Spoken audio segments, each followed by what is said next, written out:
Certainly, Coach, this year, the catalyst for your football team, I think, has been your quarterback, Chris Robinson. He's thrown for over 2,000 yards, 28 touchdowns.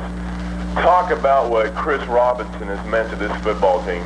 Well, Chris, what Chris meant to our team is the fact that he's a mature individual. He's a leader, and he's been here before. I mean, he's calm and cool, and he's been in big ball games before. He started at Southern University at one time, and he's just a team leader. He's not flashy, he's not flamboyant. He just work hard and get the job done for us. Coach, certainly last week's game, a 60-53 wild overtime victory over Western Montana. What a whale of a ball game. NSU comes in here with one of the top defenses in the nation. NSU shut out Langston 3-0, a very high-profile offense, shut down their outstanding quarterback Ed Daniels a week ago. What do you expect to see from Northeastern State? What does Arkansas Pine Bluff offensively have to do against the Northeastern State defense? Because I think that is going to be definitely the key matchup in today's ball game. Well, Northeastern has an outstanding defense. The down forward is super. The linebackers run good. The secondary has been together 4 years. So, you don't know right now we don't know what we can do. We hope that we can run the ball some. We hope we can throw the ball some, but you don't know until you actually get in the battle and into the war. So what we're going to try to do is basically do the thing we've been doing all year long, and then if a situation comes up, try to take advantage of it. Do you think it's going to be a high-scoring game, or is it going to be a low-scoring affair? Well, in championship ball, you never know. You never know with the condition of the field. You never know. So I wouldn't be surprised. I wouldn't be surprised if it's another 3-0 or a 30-40, something like that points. You don't know. You just have to go out there and see how things gonna go. Great. Coach Hardman, thanks for joining us here today on our pregame show, and good luck in today's ball game. All right, thank you very much. You bet. Lee Hardman and Greg Conover on our pregame countdown to kickoff. Stay tuned when we come back. The opening coin toss, the starting lineups, and the opening kickoff all coming your way when NSU football continues after this on the Redmen Football Network. Money is like air. Not much to look at, but good to have around. Money is like a rainforest. It's green and disappears quickly. Money is like a remote control. It seems like it's always just out of reach. Your money is closer than you think with Bank 4. Our Bank 4 check card works like a credit card, but the money comes out of your checking account. We also have ATMs all over so you can get cash whenever the need arises. But a fool and his money soon go partying. So get to Bank 4 now. Bank 4, resources for real life. Member FDIC. You're listening to the Bank 4 pregame show on FM 101.7, AM 1350. OK Country, your source for the NAIA National Football Championship. Whether at home, at work, or in the car, we play the best music right here. We're KTLQ, KOK, Tahlequah.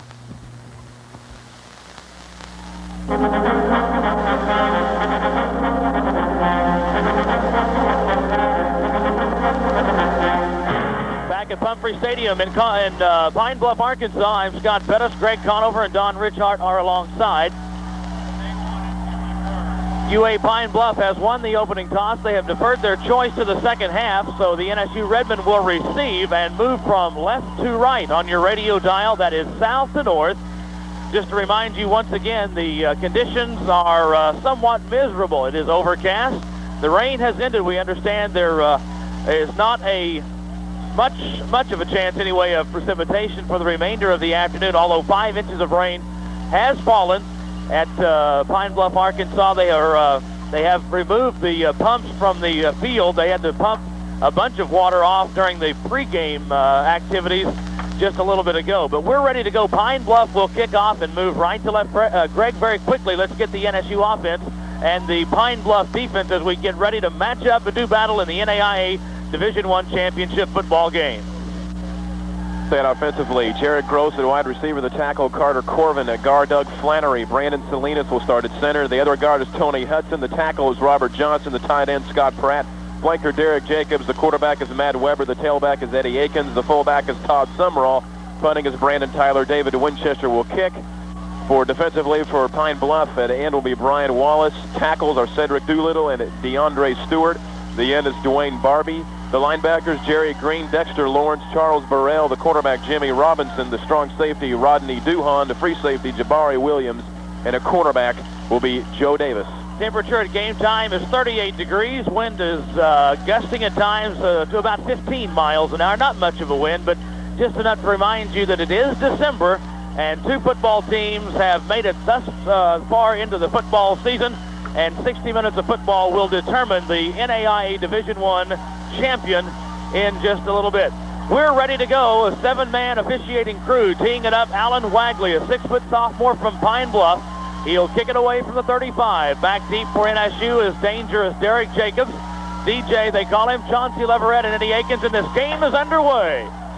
Kick will have a chance to be returned. Jacobs from the 7 brings it back to the 15, to the 20, to the 25-yard line, and is tackled in the middle of the field outside the 25 at the 26. And that's where the NSU Redmen will have the football. 1st and 10 yards to go, just underway from Pumphrey Stadium in Pine Bluff on the campus of University of Arkansas at Pine Bluff. The quarterback for the Redmen, Matt Weber, 6'1", 195, a sophomore from Davis, Oklahoma. The fullback for the Redmen, Todd Sumrall, 6'1", 2 1/4, a sophomore from Ruston, Louisiana. And Eddie Akins is the tailback, 6'2", 195, and a senior from Pecan Gap. Akins needs 67 yards to break a school record for rushing. On 1st down, we'll get the call off right tackle, cuts it up inside, slips and falls shy of the 30-yard line. We'll spot it at the 29, they say. Pickup of 3. It'll be 2nd down and 7 for the Redmen.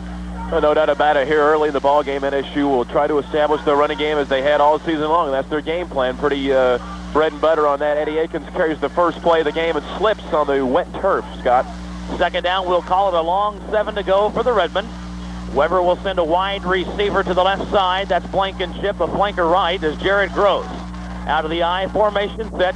Weber changes the play at the line of scrimmage. The counter play handed to Akins off left tackle. Met at the line of scrimmage. A yard forward he goes to the 30-yard line and just barely across the 30. It'll be 3rd down and long now for the Redmen.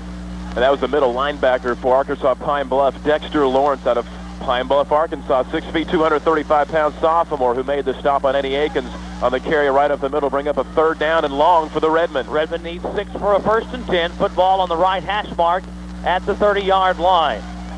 I formation, wide receiver and a slot to the left side, tight end right. Weber again changes the play at the line of scrimmage. Now bows under, runs the option play. Now back to throw, looks for the tight end. Pratt overthrows him at the 35-yard line, and the Redmen will have to kick the football on 4th down into this wind from the north of about 10 miles an hour. Matt Weber overthrows Scott Pratt, tight end, wide open on the play. Probably would have been close to the 1st down. Nonetheless, NSU must punt on their first possession. Brandon Tyler, a senior from Gore, Oklahoma, averaging 37 yards a punt, stands back at the 15 to do the chore. Good snap from center, a light rush, kick is away. A wobbly spiral will be taken at the 43 by Pine Bluff, then brought back and is tackled shy of the 43, so he'll actually lose a yard on the return. Doing the honors that time for UA Pine Bluff was Anthony Norris, a 5'10", 180-pound senior out of Beaumont, Texas.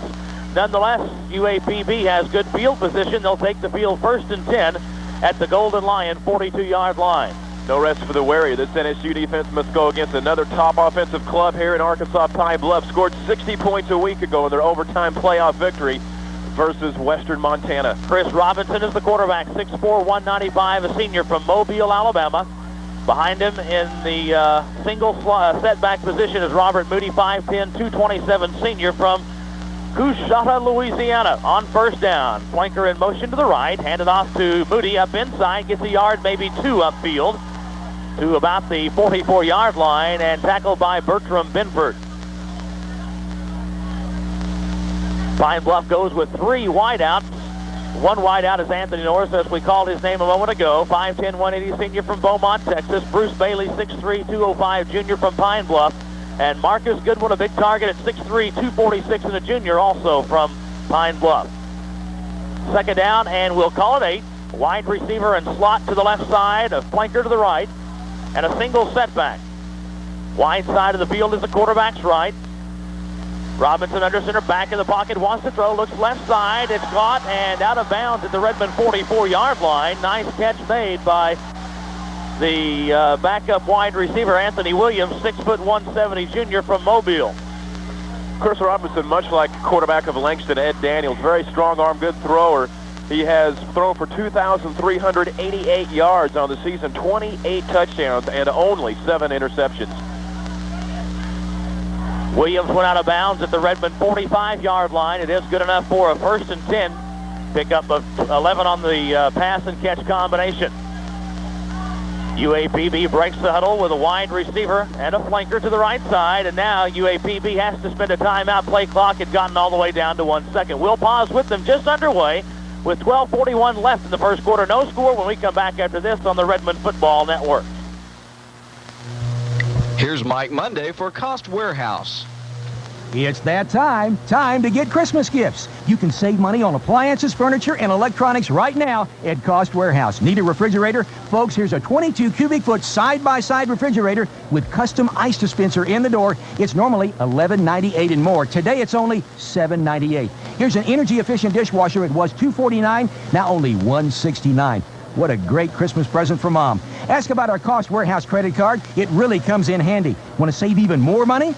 Ask about our 12 months, no interest. Yes, no interest for 1 year on the select name brands that you want. GE, Whirlpool, Bassett, Canon, Mitsubishi, and more. Appliances or electronics, we've got them. Come on in now and save. Cost Warehouse is the people's choice because we carry the quality name brands that you want and give you a lifetime price guarantee. All that really means is Cost Warehouse really does save you money.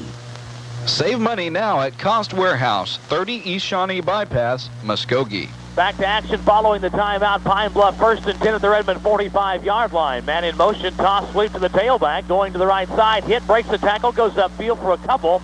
Running the football this time is Ray Neely, a 6'1", 215-pound sophomore from Little Rock. Neely, the leading ground gainer for the Golden Lions this season with 800 yards and 8 touchdowns. He'll get 2 on this carry, his first of the ball game to the NSU 43-yard line, 2nd down and 8. Football on the right hash mark.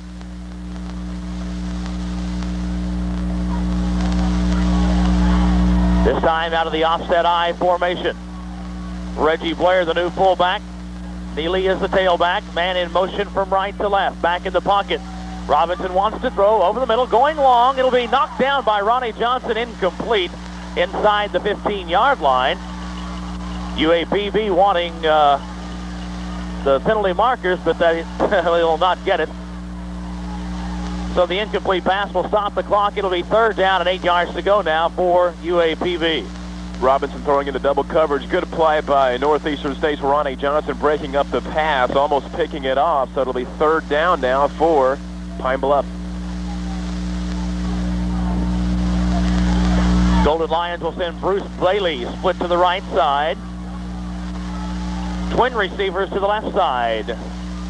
Now twin receivers to either side as the man goes in motion. Back to throw. Robinson looks left side, throws, catches the pass inside the 35, fumble the football. No, they say he was down back upfield at the 31-yard line, but a nice catch made by Anthony Williams. And that is good enough for another Lion, 1st and 10.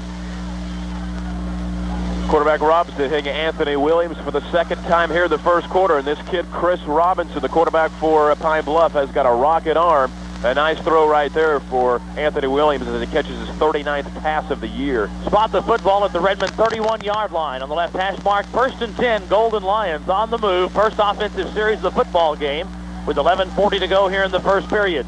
Twin receivers to the left, single setback. Now a man goes in motion. That is good one from left to right. Hand it off to the tailback, off right tackle. Gets down to about the Redmen 25-yard line. That's Robert Moody.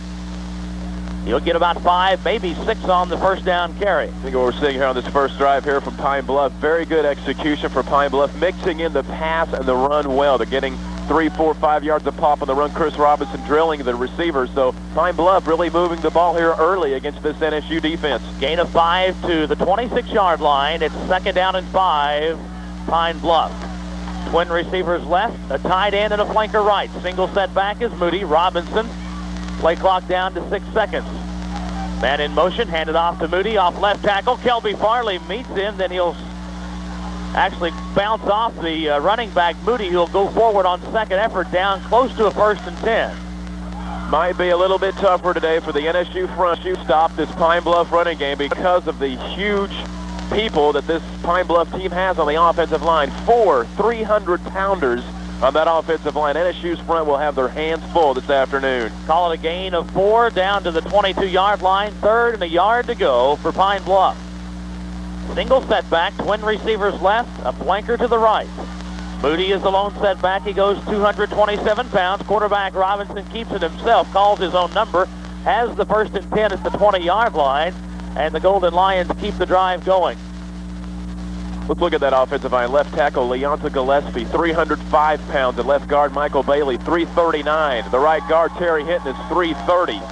And the right tackle, Herman Mance, 6'7", 332 pounds. That is a load on that offensive front. Football squarely at the Redmen 20-yard line. 1st and 10, UAPB.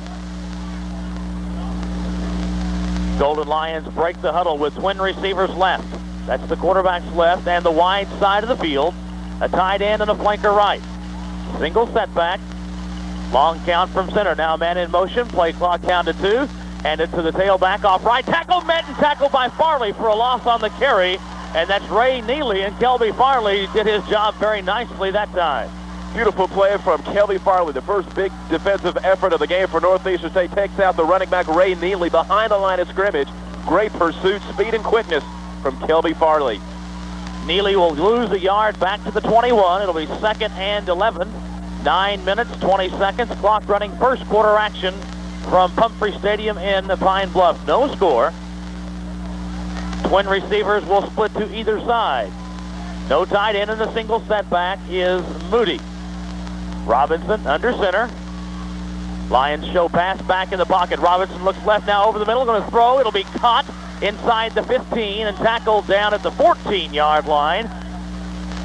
Reception made by Pine Bluff, I believe, is going to be the wide receiver Bruce Bailey, 6'3", 205, and a junior. Inside the 15, spotted at the 14, 7-yard gain. It'll be 3rd down and 4. And Chris Robinson here early in this game, the times that he has thrown the football, is certainly getting the protection from those Mack trucks on the offensive line. He drilled that ball in there, looking good. Pine Bluff looking good on their first drive of the game. Golden Lions now 3rd down and 4 from the Redmen 14. Twin receivers left and right. Single setback is Moody.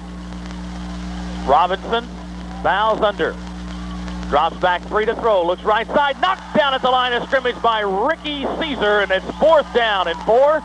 And Coach Lee Hardman and the Pine Bluff Golden Lions a decision to make. And probably seeing the film against Langston a week ago, the Redmen taking on Langston, which had its opportunities to kick field goals, decided not to. So he'll send his kicking unit aboard to try to take the points early in this contest. Checking aboard is Alan Wegley. He is 3 of 6 this season. Holder will put the ball down at the 17, add 10 the distance, a 27-yard field goal from the right hash mark for the sophomore Wagley. Good snap, ball down. Kick is on the way, and it is good.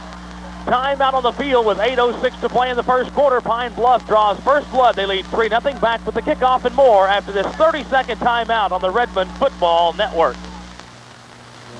The most wanted gift sale is going on at PC Communications, your Radio Shack dealer in Tahlequah. Enjoy big savings on scanners and shortwave radios. Save $40 on the home scanner with search mode. Scans up to 20 channels and has search and find frequencies. Now $99.99. Get 2 gifts in 1 with the mobile CB with weather radio.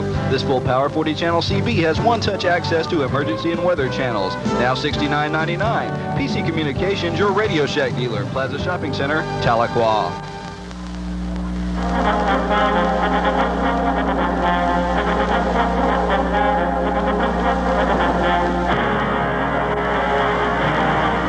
Back at Pumphrey Stadium, Pine Bluff, Arkansas, where the Pine Bluff Golden Lions have drawn first blood. They lead now by a score of 3-0 with 8:06 to play in this first period, thanks to the 27-yard field goal from Alan Wagley. Wagley will tee it up and boot it away. Pine Bluff going 58 yards on its opening drive. The drive bogging down at the 14, so you'd have to say it went 38 yards. So here we go. Wagley on the approach, the kick. This time sends it deep. Derek Jacobs will field it at the goal line. Brings it to the 5, 10, 15. Sidesteps a tackler at the 20, then gets nailed at the 20-yard line. And that's where NSU will have it 1st and 10 yards to go. Well, both teams kind of getting pumped up here in the football game, playing for the national championship. Ricky Caesar blocking down the pass, stopping the 6 points from getting in. Pine Bluff gets the field goal. They take the early lead. Now it's up to the NSU offense. We'll see what they can do. NSU 1st and 10 from the 20-yard line. Single setback is Eddie Akins. Redmen go unbalanced to the left with a flanker to either side. On 1st down, give it to Akins off left tackle, cuts it up inside, breaks the tackle, 25-30, outside 35 to the 40, on his feet to the 41-yard line, and gets tackled, and the Redmen have their first and 10 of the football game. And that run right there typifies the great season that Eddie Akins has had for NSU. Has rushed for over 1,600 yards, strong run, breaking tackles into the Pine Bluff secondary. Eddie Akins, the workhorse for the Redmen. Single setback again. Redmen unbalanced to the right on this play with a flanker to either side. Jared Gross changes the play. Make that Matt Weber, hands it to Akins off right tackle, cuts it back, gets a yard, maybe half a yard, let's call it. 2nd down and 10 as Pine Bluff's cornerback on the left side did a nice job on the read. And that was Rodney Duhon out of Lake Charles, Louisiana, making the stop for Pine Bluff. Let's call it no gain on the carry. 2nd down and 10 for NSU. Football on the right hash mark. Redmen double tied. A flanker to either side. Single setback Eddie Akins. Akins again gets the call off left tackle. Goes up inside to the 45. Out to the 50-yard line. Stretches forward close to a 1st and 10. Another strong run from Eddie Akins, breaking tackles. A key block made by the offensive guard, Tony Hudson, out of Houston, Texas. 290-pound junior Eddie Akins following his block, picks up a nice gain. They'll stop the clock to bring in the chains from the near boundary to measure this one with 6:40 left in the first quarter.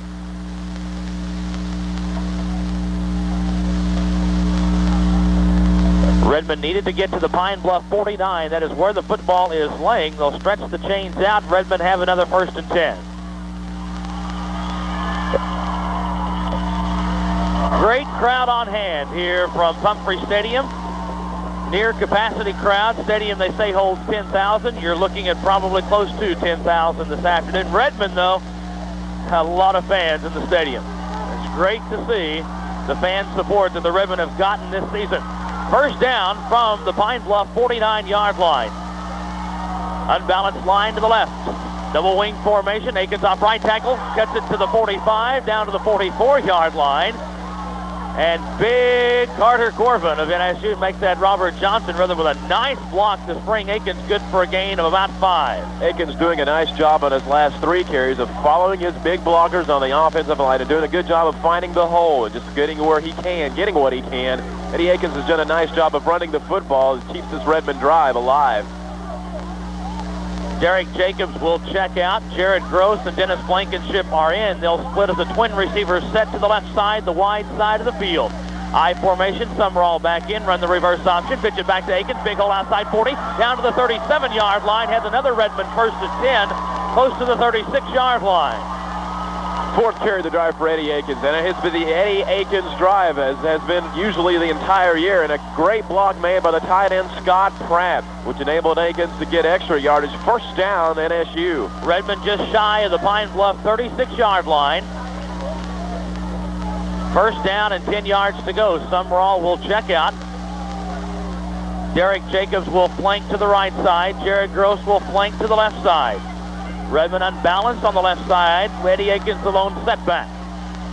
And it's Akins on the counter, looks for a hole, bounces outside, cuts it back, down to the 35, fumbles the football, and the Golden Lions are going to get it at the 37-yard line. Well, it hasn't happened too often this year, but sometimes when you try to break tackles, go for the extra yardage, that ball might pop out. He hasn't fumbled that much this year, but that time, Eddie Akins fumbles the football, and Pine Bluff stops an NSU drive. They were looking good, so Pine Bluff 2 breaks here in the football game. They lead 3-0, and they're taking over. Golden Lions have the football at the UAPB 37-yard line, so the Redmen defense back on the field. for the second time this afternoon with 5:19 left in the first period. Pine Bluff leads 3-zip. Twin receivers will split to either side. A single setback behind the quarterback, Chris Robinson, the senior from Mobile, Alabama. Long count from center. Hands it straight up forward for a gain of 2 to the 39-yard line, but not much more for Robert Moody. Moody with a carry, certainly going to be important for NSU's defensive front to say that, hey, that we can stop you guys because you guys have some big Mack trucks on that offensive line, 300-pounders. NSU's got to make a statement and stop some of those running plays as they did right there. Call it a 2-yard gain to the 39-yard line. It's 2nd down and 8 for UAPB. Bruce Bailey checks out of the lineup as the breeze comes right in our face now, trying to turn out of the west. Twin receivers to either side. Again, Moody the lone setback. Robinson, another long count, drops back 5 in the pocket to throw. Looks left side, throws over the middle, caught 50, 45, 40, down to the 39-yard line and tackled by Troy Franklin. Anthony Norris makes a great reception. He was wide open as he drew one-on-one coverage by an NSU linebacker. You're sure right about that, Scott. Anthony Norris wide open across the middle, and Chris Robinson had plenty of time to throw. He doesn't need a whole lot of time. He had enough time to drill that ball wide open to Anthony Norris, and he had a lot of real estate to run in. First down, Pine Bluff.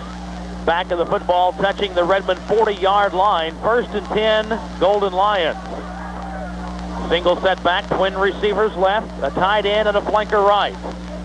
Man in motion is Goodwin from left to right. Handed off to Neely off right tackle outside. Cuts it back to the 35. And a host of Redmen defenders meet him there, but not before Neely will pick up about 6 on the carry. And Neely doing a nice job of following his tight end, Marcus Goodwin, a 6'3", 246-pound junior. A nice block by him, which enabled Moody to pick up nice yardage. Arkansas Pine Bluff driving the football, 2nd down. Sun's starting to break out just a little bit, but still darkness shadows the Redmen defense as Pine Bluff's offense has been unstoppable so far.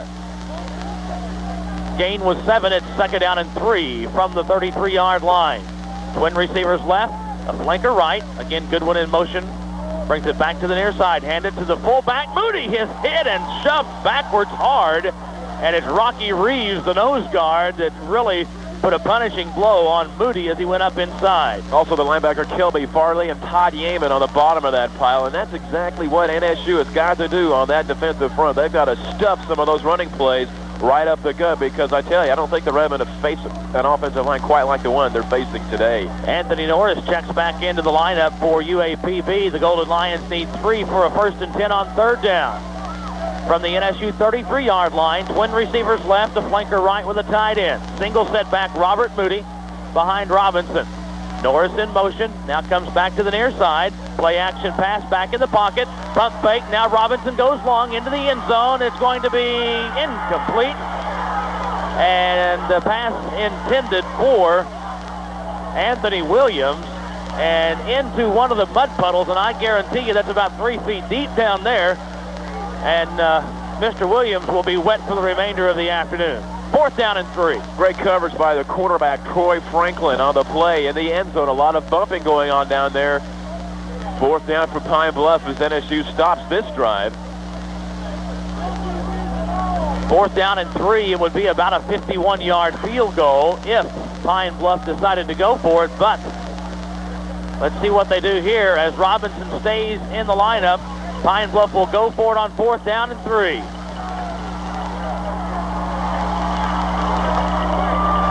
From the NSU 33-yard line, single setback, twin receivers split to either side.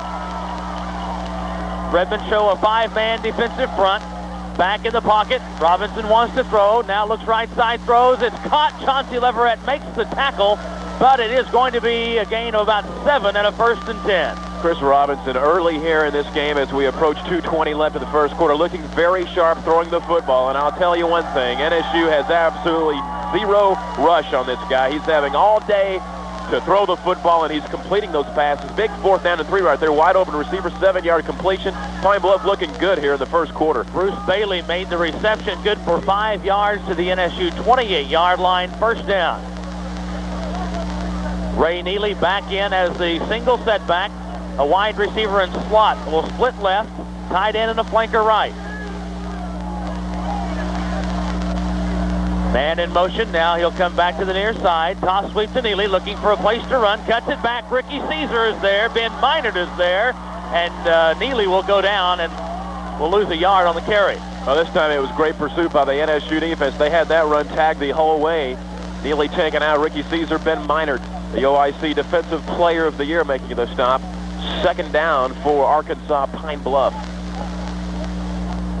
Back at the 29-yard line. Clock with 1:28 to play in the first period.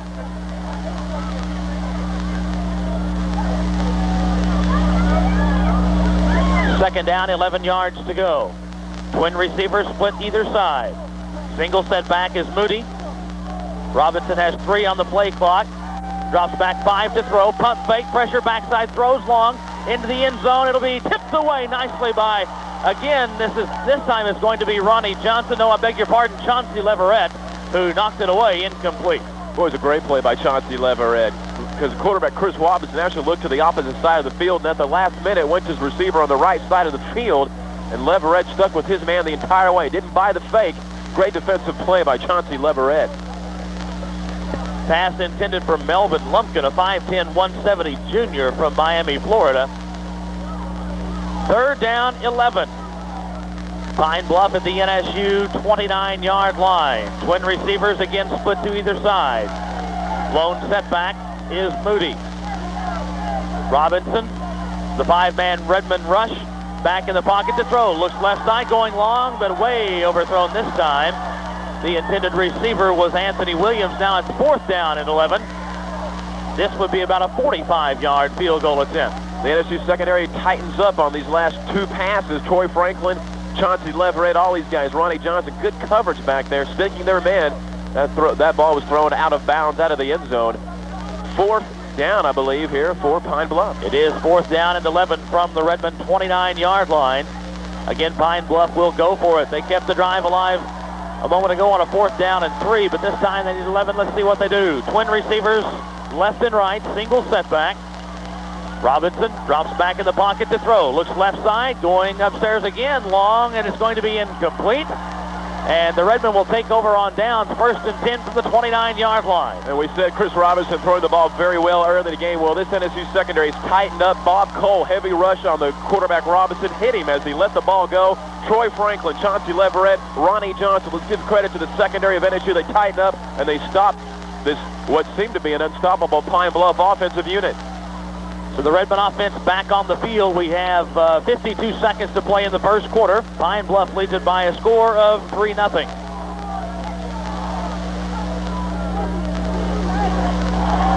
Matt Weber will send a wide receiver and slot to the left side. Tight end right, which is the wide side of the field. I formation. Eddie Akins off right tackle, up inside. Is hit and goes forward to about the 35-yard line. Call it a gain of 6 on the carry. And Eddie Akins once again doing a nice job of going between the tackles. Good blocking by both tackles for NSU. Eddie Akins finding the hole, squeaking through, and picking up nice yardage.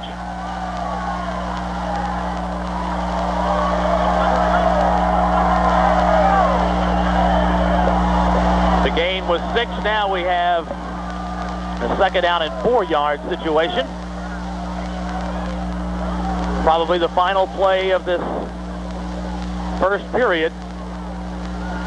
Down to 12 seconds now. I formation. Twin receivers to the left side. Weber hands it to Akins again off right tackle. Hit at the line of scrimmage and tackled for no gain on the carry. And that is the end of the first period of play. Our score from Pine Bluff, Arkansas, UAPB 3, Northeastern State 0. Second quarter coming up after this 1-minute timeout on the Redmen Football Network.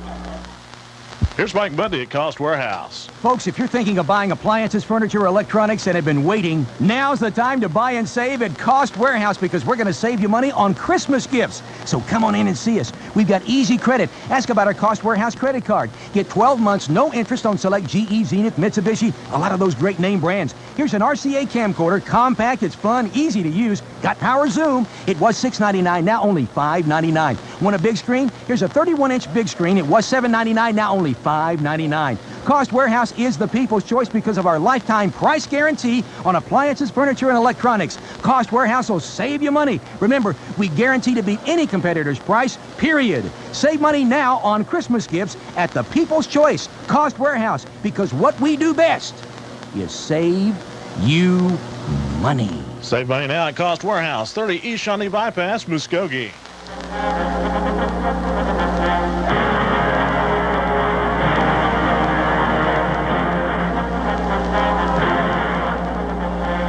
Back to start the second quarter of play. It's 3rd down and 4 for Northeastern. Weber runs the reverse option, keeps it himself, cuts it up inside, gets tackled shy of the 40-yard line. It'll be dependent upon the spot of the football whether or not the Redmen have a 1st and 10. Weber needed to get it to the 39. They tackle him shy of the 39-yard line, so it appears to be 4th down.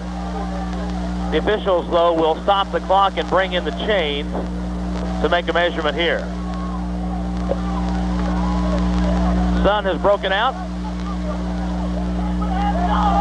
A couple of win strings to bring you up to date on. Pine Bluff is 5-1 at home. They're 9-3 when playing on natural grass this season. 4-0 during day games. 6-0 when leading at halftime. 3-3 when trailing at halftime. 7-0 when leading after 3 quarters. Here's the big one, though. The Lions are 4-0 when they score first here this season. Redmen are shy of the 1st down by a good yard, so it'll be 4th and a yard to go. And NSU will have to kick the football. We'll see Brandon Tyler for the first time this afternoon to punt it away. Or, I beg your pardon, the second time this afternoon. Pine Bluff will send Anthony Williams back deep.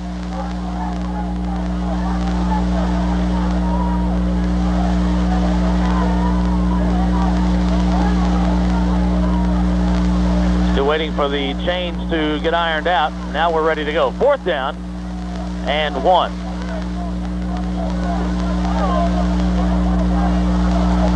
Pine Bluff with 9 at the line of scrimmage.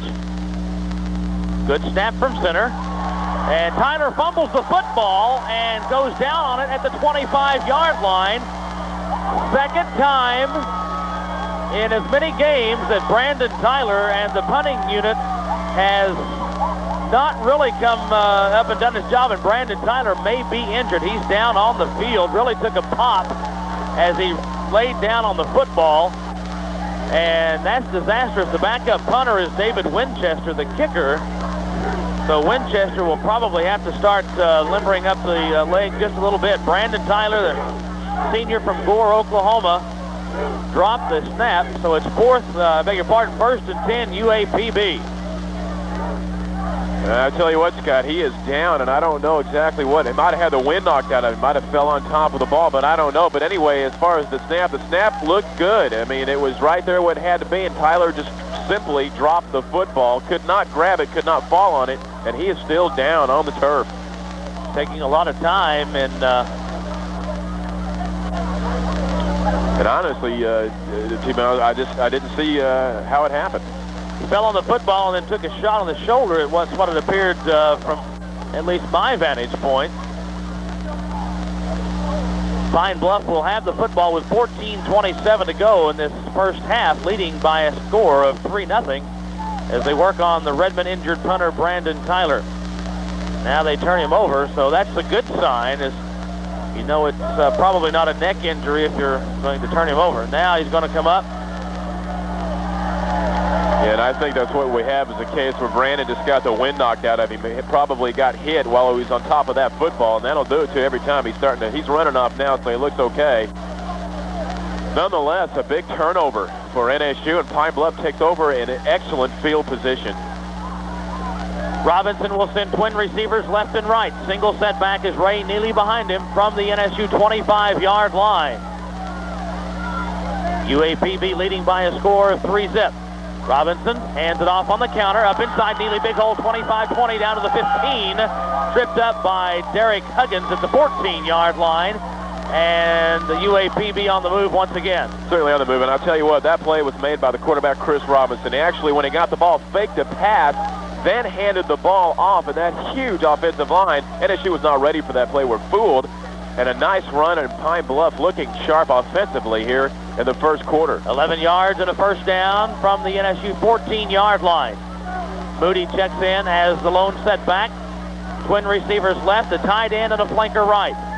Robinson will send the Goodwin in motion from left to right. Hand it off to Moody. Goes up inside down to the 15, down to the 10, down inside the 10 to about the 6-yard line.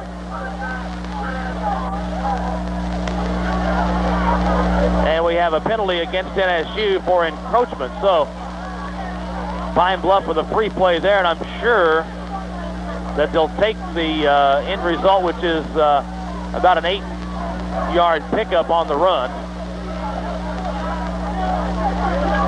That they will. Certainly one thing we can say, NSU defense has not played against an offensive line like Pine Bluff has, and Pine Bluff certainly wearing down that NSU front right now. From the 6-yard line, 2nd down and 2, single setback. Hand it off to Moody. Again is hit as he got the football, but his big frame and physique will take him inside the 5, down close to the 4-yard line. The officials will stop the clock and see.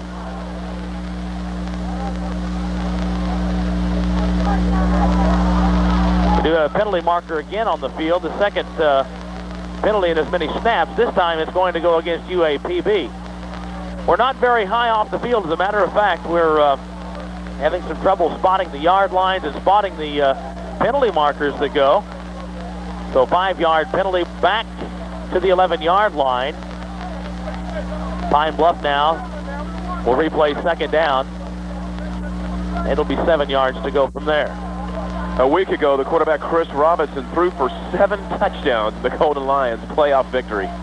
Neely back in as a single setback. Twin receivers left, the flanker right. Goodwin in motion, reverses, now goes back to the left side, handed to Neely, hit in the backfield by Caesar, and is tackled for a loss back at the original line of scrimmage, the 14, and it'll be 3rd down and 10 for Pine Bluff. Yeah, the NSU defense has done it all year. Ricky Caesar makes a great play, stops Moody behind the line of scrimmage, and we might as well say it, Ricky Caesar's been invited to play in the Blue-Gray All-Star Football Classic on Christmas Day, a game that is usually reserved for Division I NCAA players, so quite an honor for Ricky Caesar. 3rd player in NSU history to play. Of course, Derek Moore played a few years ago, and Jerry Freese played last year for representing NSU. 3rd down and 10. Twin receivers split left and right. Single setback is Moody from the 14. Robinson back in the pocket to throw. Looks over the middle, delivers incomplete, and a penalty marker comes in on Chauncey Leverett. That wasn't a catchable ball. That'll have to be the determination and sorted out by the referees.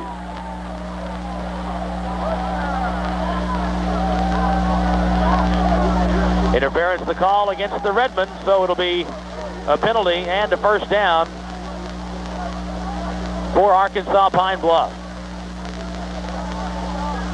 Ball was thrown a little bit high, and I don't know if the receiver had an opportunity to catch the ball, but nonetheless, Chauncey Leverett, there was a lot of bumping in the end zone, but nonetheless, it is a penalty against the Redmen, and Pine Bluff has the ball at about the 2-yard line. They do have it at the 2. 1st and goal to go for the Golden Lions.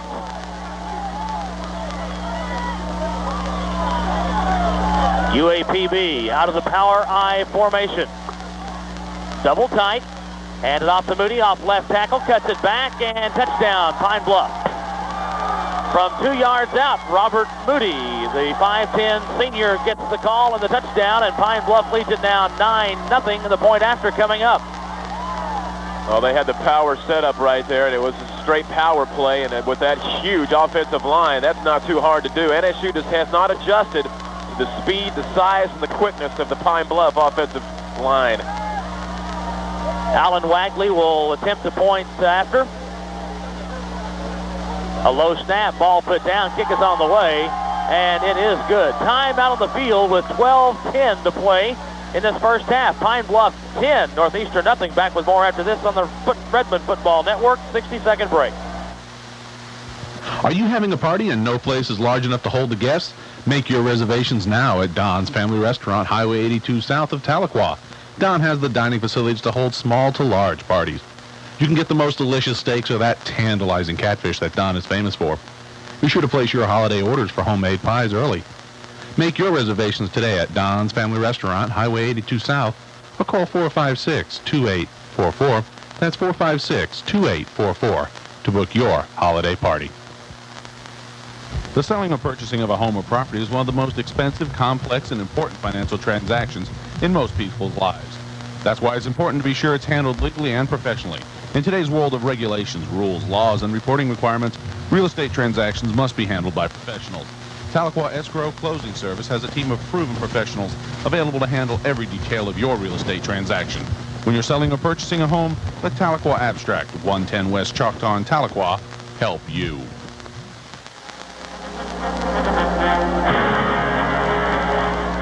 Northeastern head coach Tom Eckert put it very clearly in our pregame show. You can't turn the football over. Well, the Redmen have made 2 turnovers, one of which has led to a touchdown. Now NSU trails by a score of 10-0.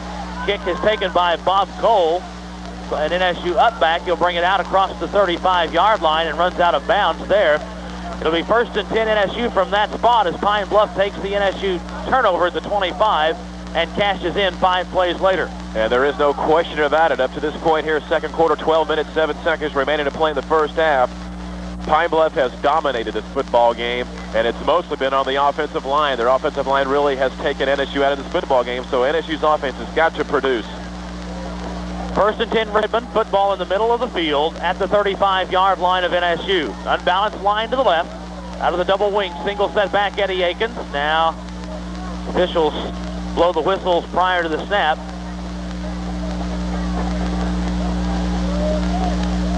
Reset the play clock at 25 seconds. Now we're ready to go. Jared Gross is split left on 1st down. Throw the pass complete to Derek Jacobs on the quick out. Gets out of bounds at about the 40-yard line of NSU.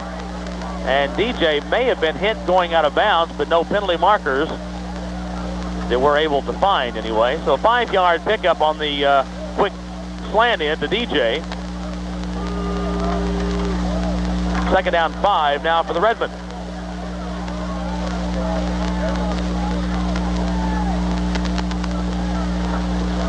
Jacobs will check out of the lineup. NSU with a twin receiver set. Jared Gross and Dennis Blankenship split left. I formation, 2nd and 5 from the 40. And it's Akins off left tackle. Is going to be hit after a 2-yard pickup to the 42-yard line.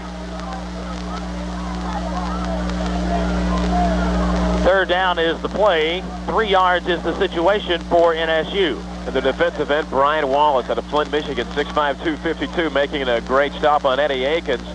And right now, Pine Bluff on both sides of the football, certainly playing an emotional, fired up. NSU needs to do something offensively to get momentum back on their side. First of all, though, NSU will spend a timeout with 11:32 left in the first half. 10-0 Pine Bluff on top when we come back in 30 seconds after this on the Redmen Football Network.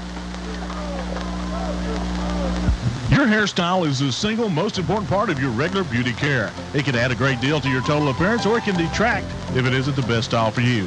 Headhunters Hair Design invites you to stop in for an analysis and a new styling by experts Michael, Lori, and Tony.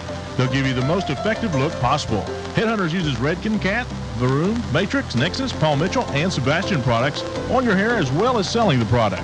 Call Headhunters at 456-1122 for your next appointment. Or go by Consumer Shopping Center Tahlequah. Walk-ins are welcome.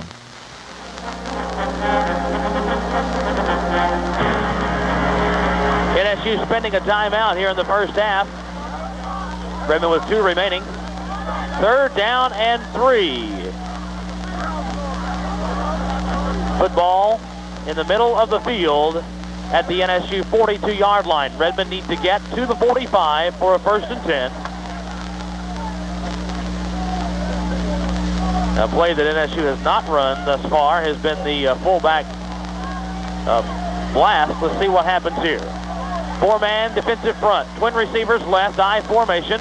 Weber back in the pocket, wants to throw. Looks left side, underthrows Jared Gross, the intended receiver.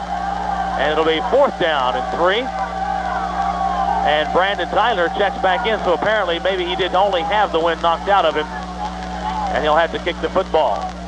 Well, NSU, certainly no doubt about it, to this point in the ball game, offensively struggling. Matt Weber's throw way off the mark right there. The throw was terrible. NSU must punt again.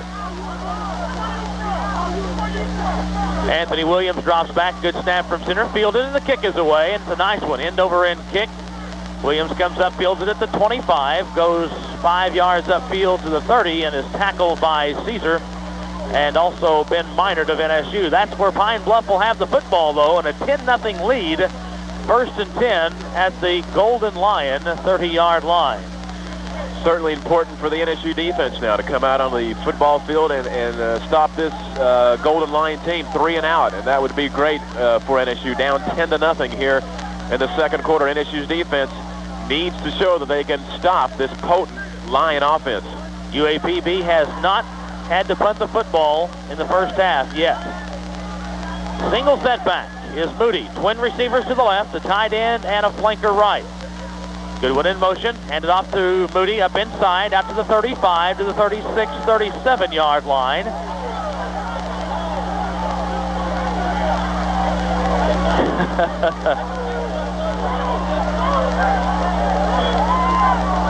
Redmen wanting a hold, and probably should have had it.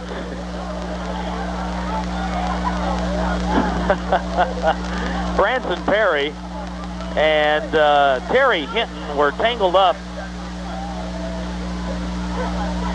and upfield about 15 yards. Okay.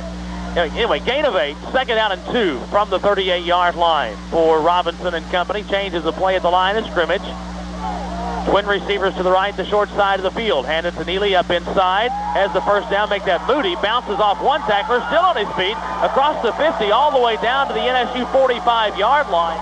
And that's what we heard about Pine Bluff early in the week, is that they like to hand the football off to Robert Moody and just bull their way upfield, and that time they did just that. Bull is right, Scott. I mean, right up the field, sheddling NSU tacklers, taking tacklers with him. And I tell you what, Pine Bluff has got this NSU defense on the ropes. NSU just does not look like they have the confidence that they have showed all year, the emotion that they have showed all year. Pine Bluff doing an excellent job right now.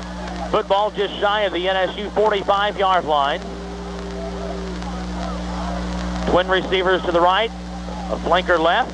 Man in motion, single setback. Moody again off left tackle is going to be hit. Second effort will get him a couple of yards down to the NSU 43-yard line. It's Todd Yeaman and also Rocky Reeves and Ricky Caesar, all three there to make the NSU takedown. Certainly appeared Moody would be stopped at the line of scrimmage. Once again, he used that bullish strength and picked up 2 or 3 yards. And then, I'll tell you what, this Pine Bluff team certainly looks good right now. They're playing well, and the thing about it, they're mixing in the run and the pass so well right now and being successful on both of those aspects.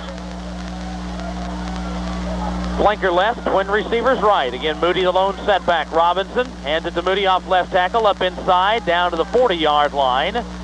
Tackled by Kelby Farley. 5, make it 4 yards shy of another Pine Bluff first down.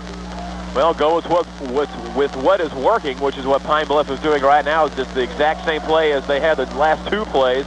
The big running back Moody right up the middle. That time Kelby Farley brought him down for a minimal gain. 3rd down and 4, 9 minutes and the clock running to play in this first half. 10-0 if you're just joining us. Pine Bluff leading Northeastern State. The NAIA Division I football championship from Pumphrey Stadium in Pine Bluff, Arkansas.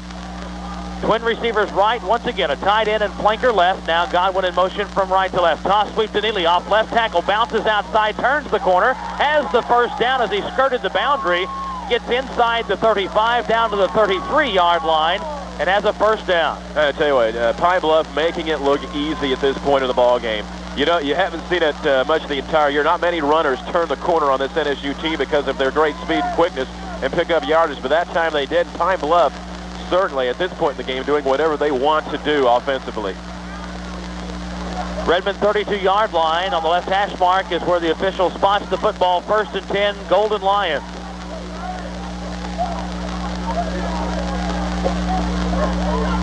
Twin receivers will split to the right out of the offset I formation on first down. Man in motion from right to left. Toss sweep to Neely. Coming right side, cuts it inside, gets hit to 31, picked up, fumble. It's picked up by the Redmen, brought back to the 40-yard line.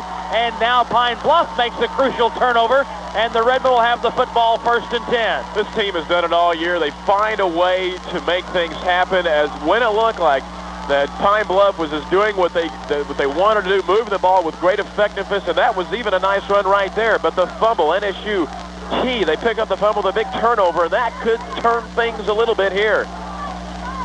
Chauncey Leverett scooped it up and brought it all the way back to the 42-yard line of NSU, and that's where the green and white offense will take the field. Tight end right, twin receivers left, the short side of the field out of the I formation. Run the wing back reverse to Derek Jacobs, looking for a hold, gets to the outside, turns the corner, 45-50, and shoved out of bounds on the Pine Bluff bench. Now we ought to see flags, but still we've seen none. NSU going, hopefully trying for a big play to the reverse of the flanker, Derek Jacobs, and he did a great job to wait for a key block made by Doug Flannery, the offensive guard. He made a great block, which enabled Derek Jacobs to pick up a nice gain on the wingback reverse. Jacobs has run out of bounds and apparently is going to be injured. Well, no, okay, he's okay. They were signaling, I thought, for the NSU trainers, but they were signaling instead for another football. So Jacobs went out of bounds at the 50-yard line. It's a gain of 8. Second down and 2 for the Redmen. Now Jacobs will check out of the lineup. I formation, tight end to the left, which is the wide side. Twin receivers right. Weber hands it to Akins, up inside, first down and more, down to the 45, to the 44, and then shoved backward from there. But still, Eddie Akins will have the NSU first down. Eddie Akins right up the middle, finally got into that Pine Bluff secondary. Nice run and a key first down for Northeastern State. Really haven't done anything offensively to this point in the game. They get the turnover. Certainly very important for the NSU offense to help out this NSU defense. And they did their part right there, picking up a key first down and keeping this drive alive. Back of the football, touching the Pine Bluff 45-yard line. First and 10, Redmen. I formation, twin receivers to the right side. Jacobs now in motion. Play action pass on a bootleg. Weber wants to throw, steps up in the pocket, looks for Jacobs, and overthrows him and underthrows Jared Gross. Weber was really plastered as he let the football go by one of the linebackers. That is actually the defensive end, DeAndre Stewart. On the 2 times that Matt Weber has attempted to throw a pass, really they have not looked good. The receiver was open, the pass was flat, wasn't even close, even though Weber was under pressure, didn't get hit till after he threw the ball. Had time to throw the ball, and as she retains possession. Twin receivers to the right, make them twin flankers for the tight end. Wide out left, single setback. Weber roll out, wants to throw, looks right, and again underthrows his tight end, this time Scotty Pratt. Well, there's really not much you can say. There's nothing wrong. I mean, Weber should complete these passes. Scott Pratt was wide open. All he had to do was put the ball in his hands. Weber really struggling, and I mean struggling, throwing the football right now. Third down and 10. Again, the football at the Pine Bluff 45-yard line. Clock stopped on the incomplete pass with 7:41 to play in the second quarter. Brandon Christian will split to the left side as a wide receiver. Twin flankers to the right. Single set back is Akins. 4-man defensive front for Pine Bluff. Run the option to the right side. Pitch it back to Akins. Turns the corner down to the 40 to the 39-yard line. Is going to be stopped 4 yards shy of the first and 10. But again, the officials stopped the clock. We may have a penalty. Let's wait and see. Encroachment is the call against Pine Bluff. So the Redmen will have to take the penalty here because they didn't get the first down. They'll have to replay third down, I would think. It would be 4th down and about 3 or 3rd down and 5.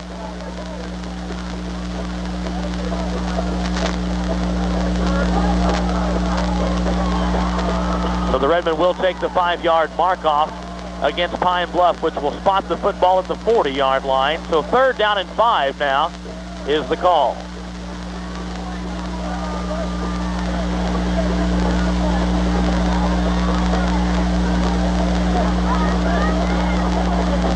Robert Kirkpatrick is in as a backup tight end now for the Redmen. Double wing formation. That's double tight with a flanker to either side and a single setback. 3rd and 5.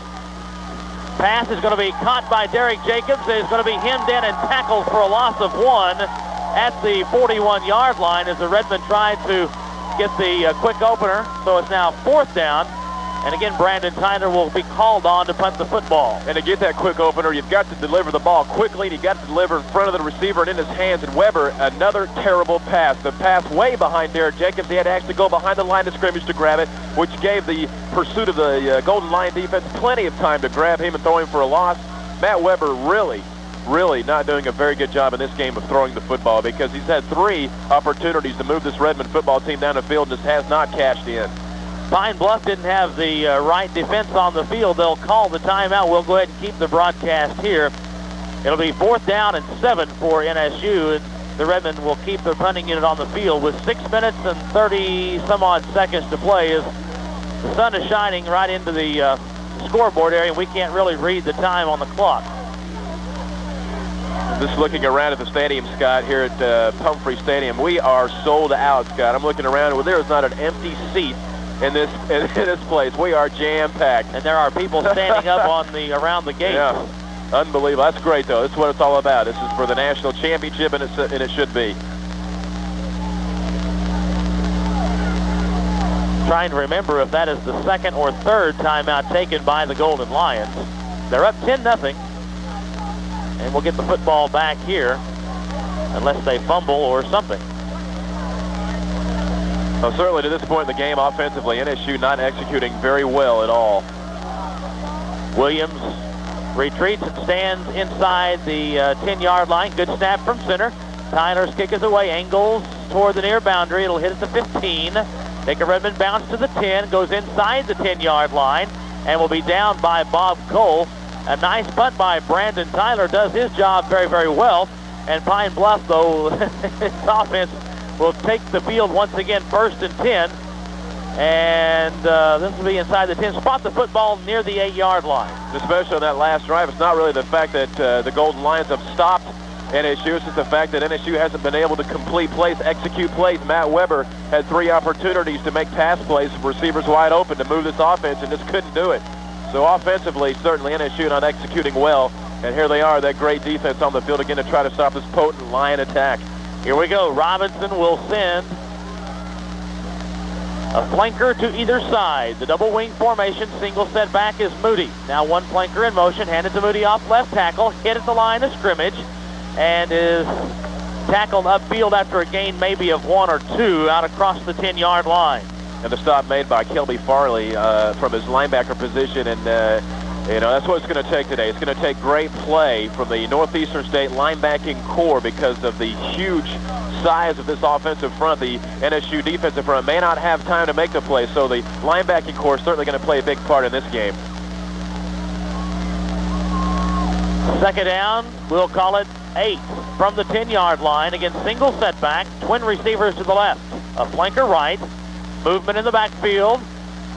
Robinson to throw, and it's going to be incomplete. The pass intended on the near boundary for Reggie Blair.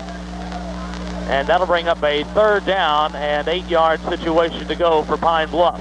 And for one of the rare times in the football game, NSU applied a little bit of pressure, not much, but a little bit to Chris Robinson, Todd Yeaman in his face.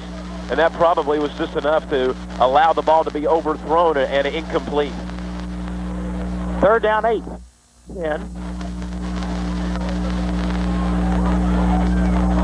Lions break the huddle with a twin receiver set to the left side, the wide side of the field, single set back right, or single, flank to the right. Single set back is Moody. Man in motion is Norris, back in the pocket. Robinson to throw, looks left side, incomplete. And a will come in against Bob Cole for an interference call.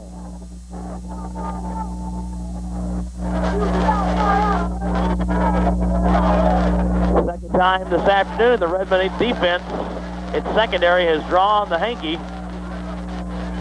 And apparently Bob Cole must have held up the wide receiver on the play, Anthony Williams. That must be what they're going to call. And that was why the ball was not really overthrown, but past the receiver. He didn't have a chance to catch it because probably he was held up by Bob Cole. It's another big penalty against the NSU defense. That'll bring the football out to the 23-yard line. And now Pine Bluff with the 1st and 10.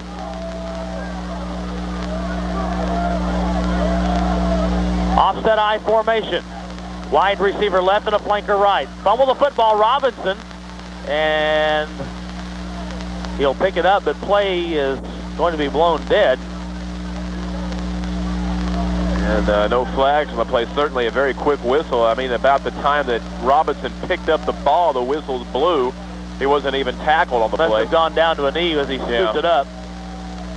So he'll lose a yard on the muff exchange from center. 2nd and 11 from the 22. The flanker Blair will split right, the wide side of the field. A wide receiver left. Offset I formation. Robinson against a 4-man defensive front for Northeastern.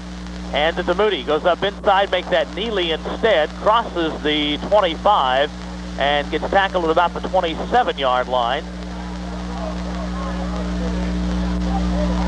Now Pine Bluff looking at 3rd down and 5 yards to go from the 28. And that was that play right up the middle again. Neely, the running back, right up the middle. The linebacking core wasn't there to make the tackle. It was, I believe, Ronnie Johnson came in and made the stop on Neely. So right there, you see right up the middle, the defensive front, the linebacking out of the picture. Secondary having to make the tackle.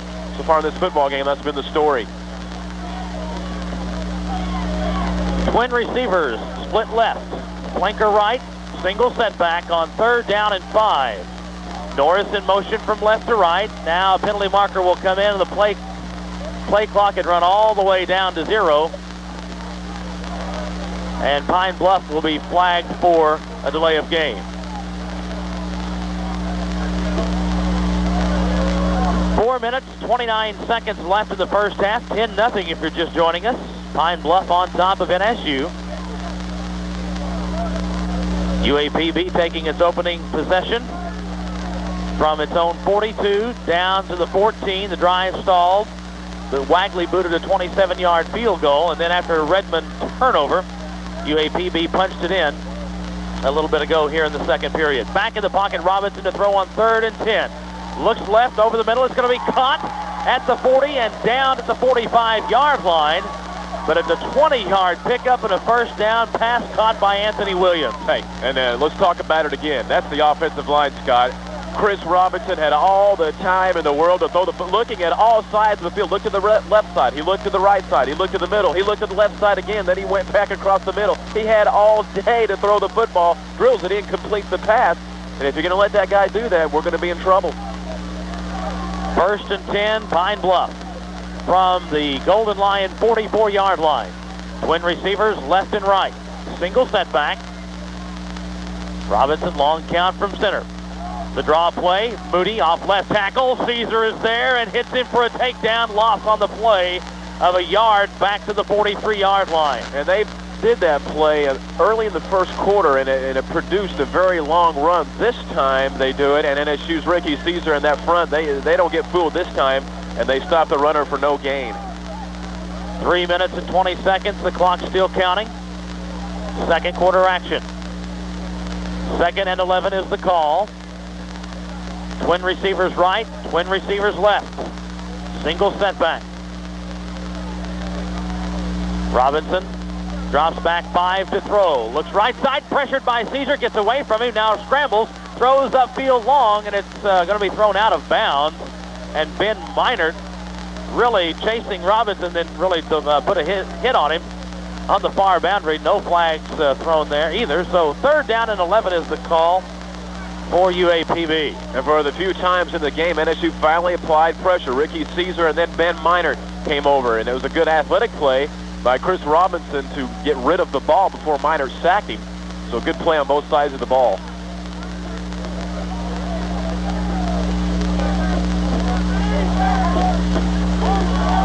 Golden Lions break the huddle with trips to the right.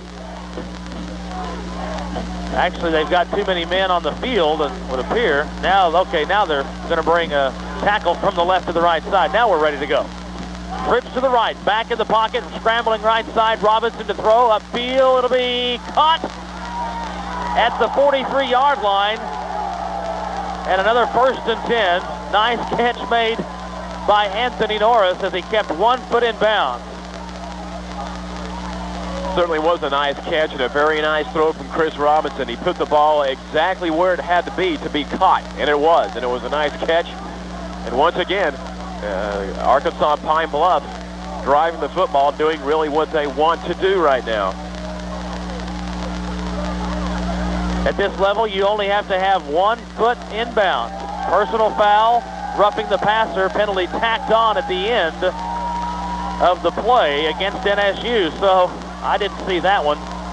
So a 15-yard penalty from the 43 marked the football all the way down to the NSU 28. And remember, this drive started at the Pine Bluff 8-yard line. Trips to the left side, the quarterback's left. This is the wide side of the field. 1 wide out right, single setback. Robinson rolls to the left, wants to throw, has all kinds of time, delivers upfield, incomplete. And again, trying to find Norris, but Norris this time was very well covered. That'll stop the clock with 2:43, I think. Second down and 10 again from the NSU 28-yard line. And with only 2:43 left here in the first half, certainly NSU's defense, in order for them to stay in this ball game, has got to keep this Pine Bluff team out of the end zone right here, or at least to only 3 points. Robinson will send 3 receivers to the right side, the short side of the field. 1 wide out left is Williams. Single setback. Now Norris in motion from right to left, will even the receivers up either side. Back in the pocket, going on the timing pattern on the delay. It'll be incomplete, almost intercepted by Chauncey Leverett in the end zone. So third down and 10 is the situation from the 28. Robinson had 2 receivers on that side of the field down in the end zone. The ball actually thrown as if Chauncey Leverett was the receiver, right in his hands. Should have had the interception. Nonetheless, Pine Bluff will retain possession of the football with about 2:37 left here in the first half. Robinson gathers his forces in the huddle now. The Lions break the huddle with twin receivers to either side. Moody is the lone setback. Third down and 10 from the Redmen 28. Wide side of the field is the quarterback's left. Robinson drops straight back to throw. Looks right, delivers right, and it's way overthrown, incomplete. And again, Chauncey Leverett with a chance to make the Oski, but can't come up with it. Fourth down and 10.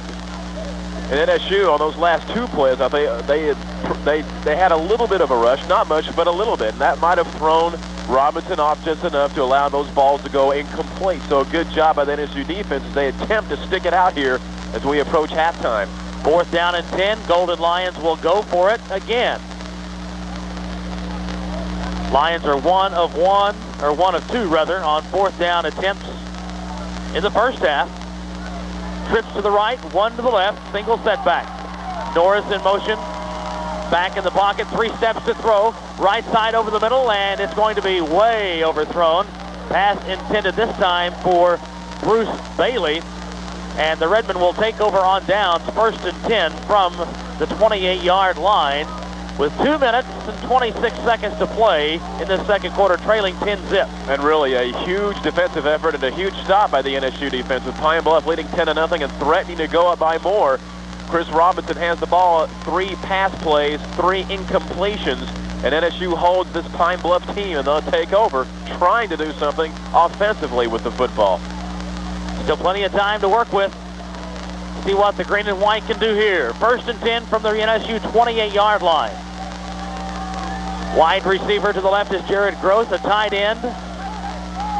Will come in motion to the right side. That's Scott Pratt out of the eye. Handed to Akins off left tackle. Caught in the backfield.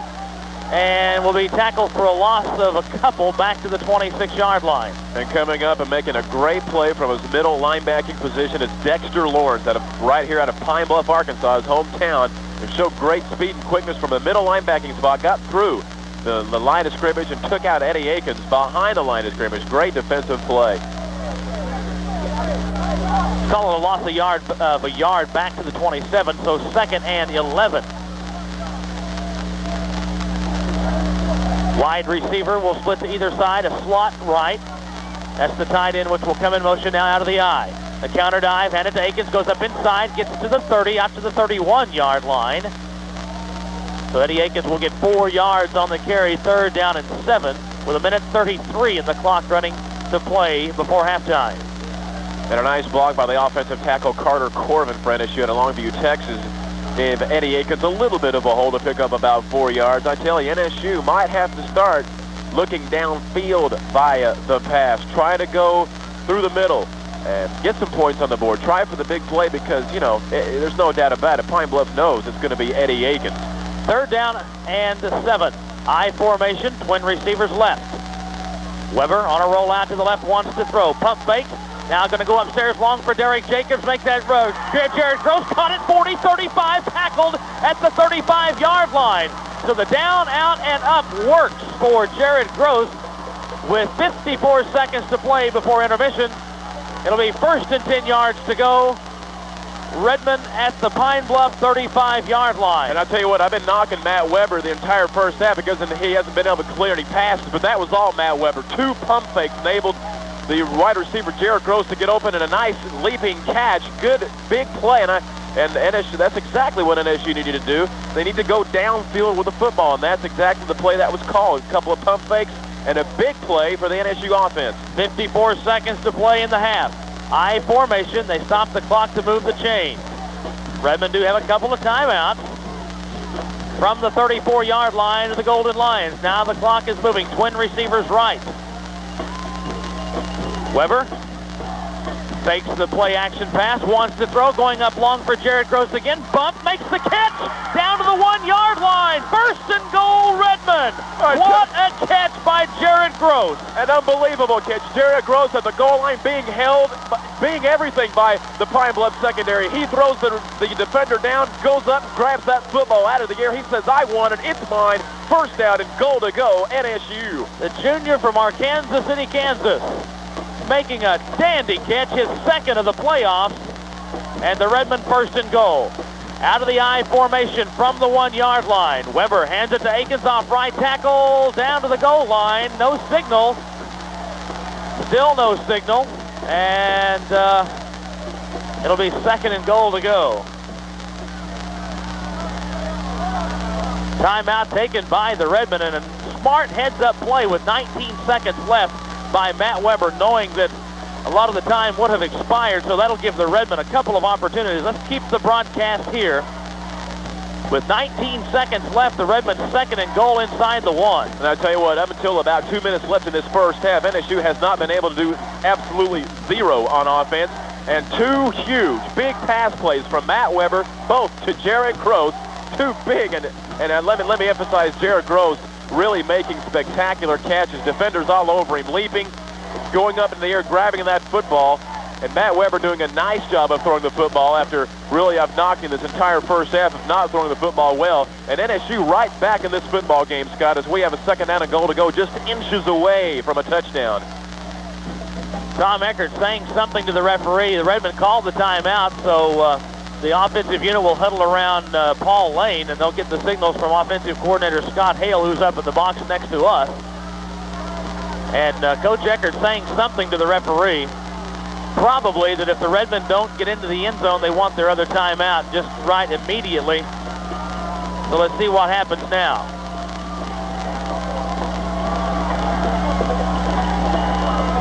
Okay, here we go. Weber trots back into the huddle for the Redmen.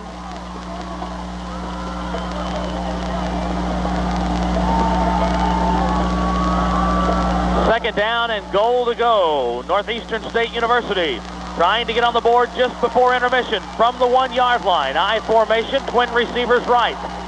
Weber bows under, hands it to Aikens, up and over the top, and stopped shy again. Now the Redmen call the timeout, which is their final timeout with 13 seconds left. And how Aikens could jump over the pile like that and still be turned away is a great, great defensive effort by the Golden Lions.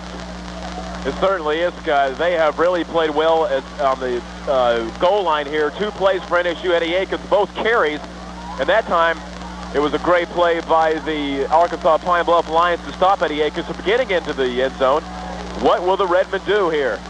I mean, NSU has only got to move the football a couple of inches to get into the land of 6. Calling the final timeout, so the Redmen are going to have to score here. Otherwise, you really are going to have to hustle to get that 4th down. It's only 3rd down, remind you, but only 13 seconds are on the clock. 6 seconds expired that time. So a big, big play in the football game.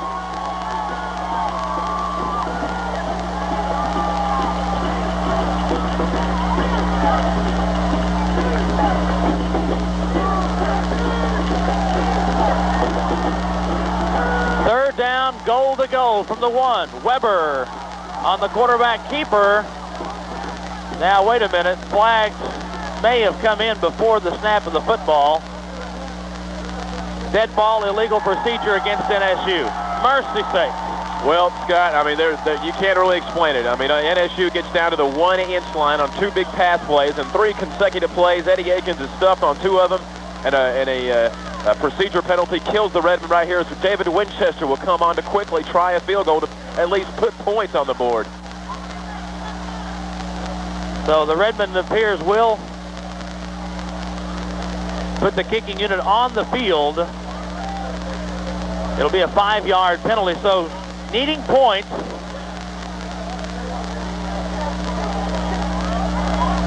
It's still third down. Here we go. Huggins will put it down at the 14, make it the 13. At 10 the distance. The referee now has come over and said something to Coach Eggers. Should be 13 seconds on the clock. I think it shows 8, so there actually is 13 seconds because no time can expire on the dead ball penalty against NSU. So now that may change the Redmen's decision here. You could throw a pass. You could throw a pass here, and if it goes incomplete, you can still kick the field goal. So that's what the Redmen are going to do. I'm not going to say they're going to throw the ball, but the offense will come back on the field with 13 seconds left. Okay. Another chance. Here we go, Scott. Third down and goal to go is the call. Twin receivers to the left side, a tight end right. NSU will go out of the I formation set. Trying to reset the clock is the reason we're having to stall just a little bit. Now we're going to have to wait here as the clock will go all the way down from 1 minute down to 13 seconds. So bear with us here at the end of this first half. Nothing riding on this but a national championship, folks. Yeah, that's all. And I tell you what a huge momentum turner for both teams that this particular possession is. NSU with the ball at the goal line. A third down and goal to go. They have another opportunity to try to score points. Arkansas Pine Bluff has stuffed the Redmen on 2 running plays right up the middle at the 1-inch line. NSU unable to score. Here they have another opportunity to put some points on the board. 10-0, Pine Bluff leading. Both teams are out of timeout.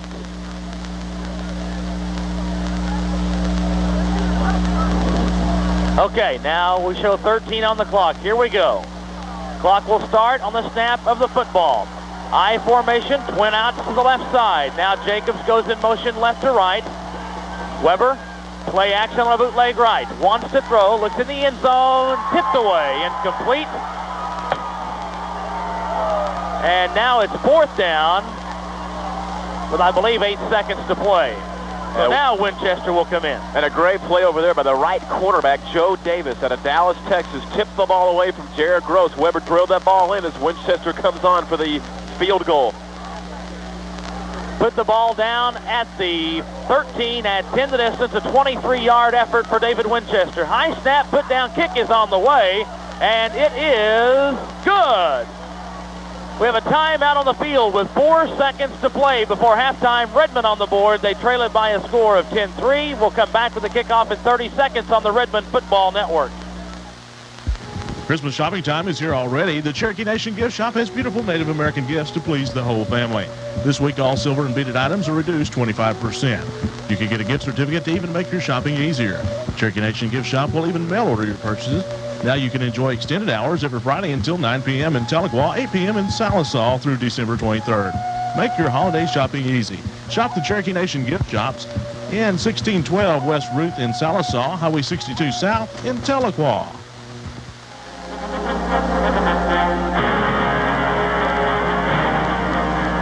Well, after taking over on downs at the 28-yard line, NSU moved it all the way down to the 1, then a 5-yard illegal procedure penalty. The Redmen can't punch it in. However, Winchester puts a 24-yarder through, and the Redmen are on the board now, 10-3 with 4 seconds to go. You know, likely the Redmen will kick the football with a chance not to be returned here.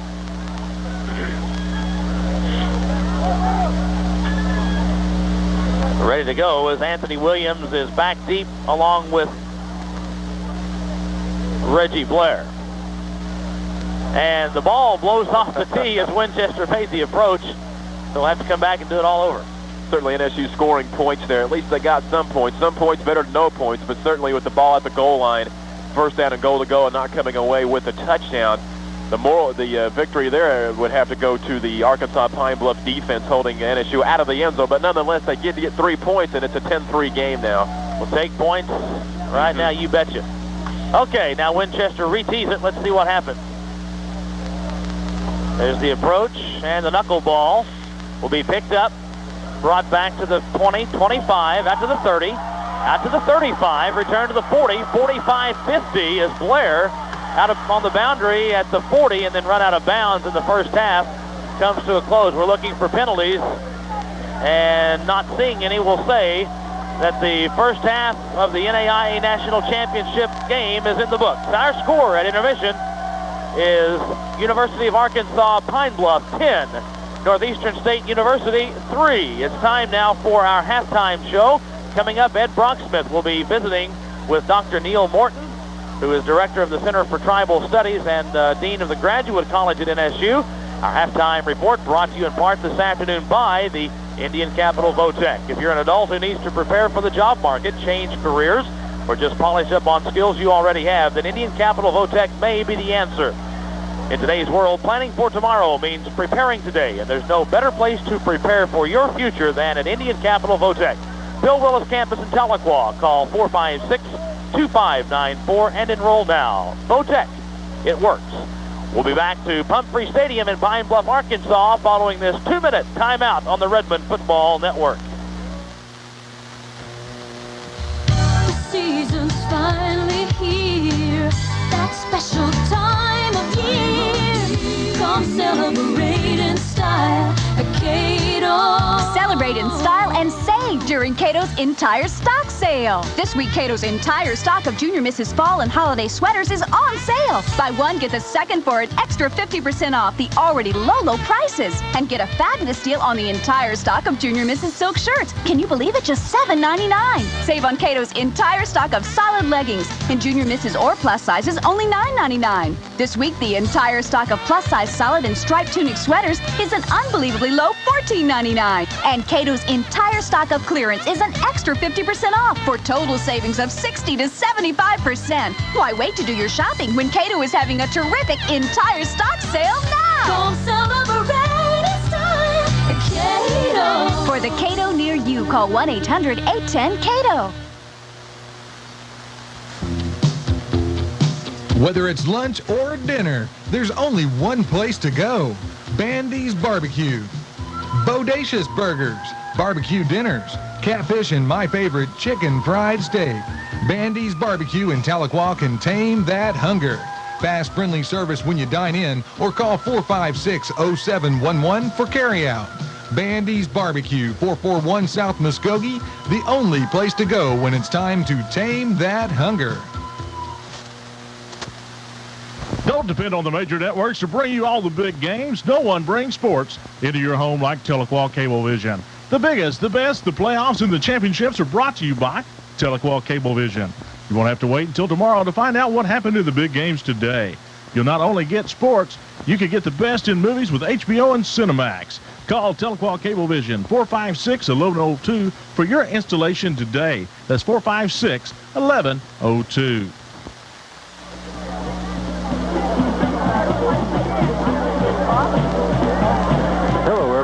We're here today with Dr. Neil Morton, who's the Dean of Graduate Studies at Northeastern State University and also the Director of Northeastern State University's relatively new Center for Tribal Studies. Dr. Morton, it's really good to have you a guest on the halftime program. Can you tell us about the background of the Center for Tribal Studies? Well, the Center for Tribal Studies is located in a building that was built in 1867. and was the first institution of higher education in the state of Oklahoma, and perhaps certainly the first institution for higher education for Native Americans west of the Mississippi, at least. The building was built in 1867 by the Baptist Home Mission Society as to house the superintendent of their seminary, their educational endeavor with the Cherokee Nation.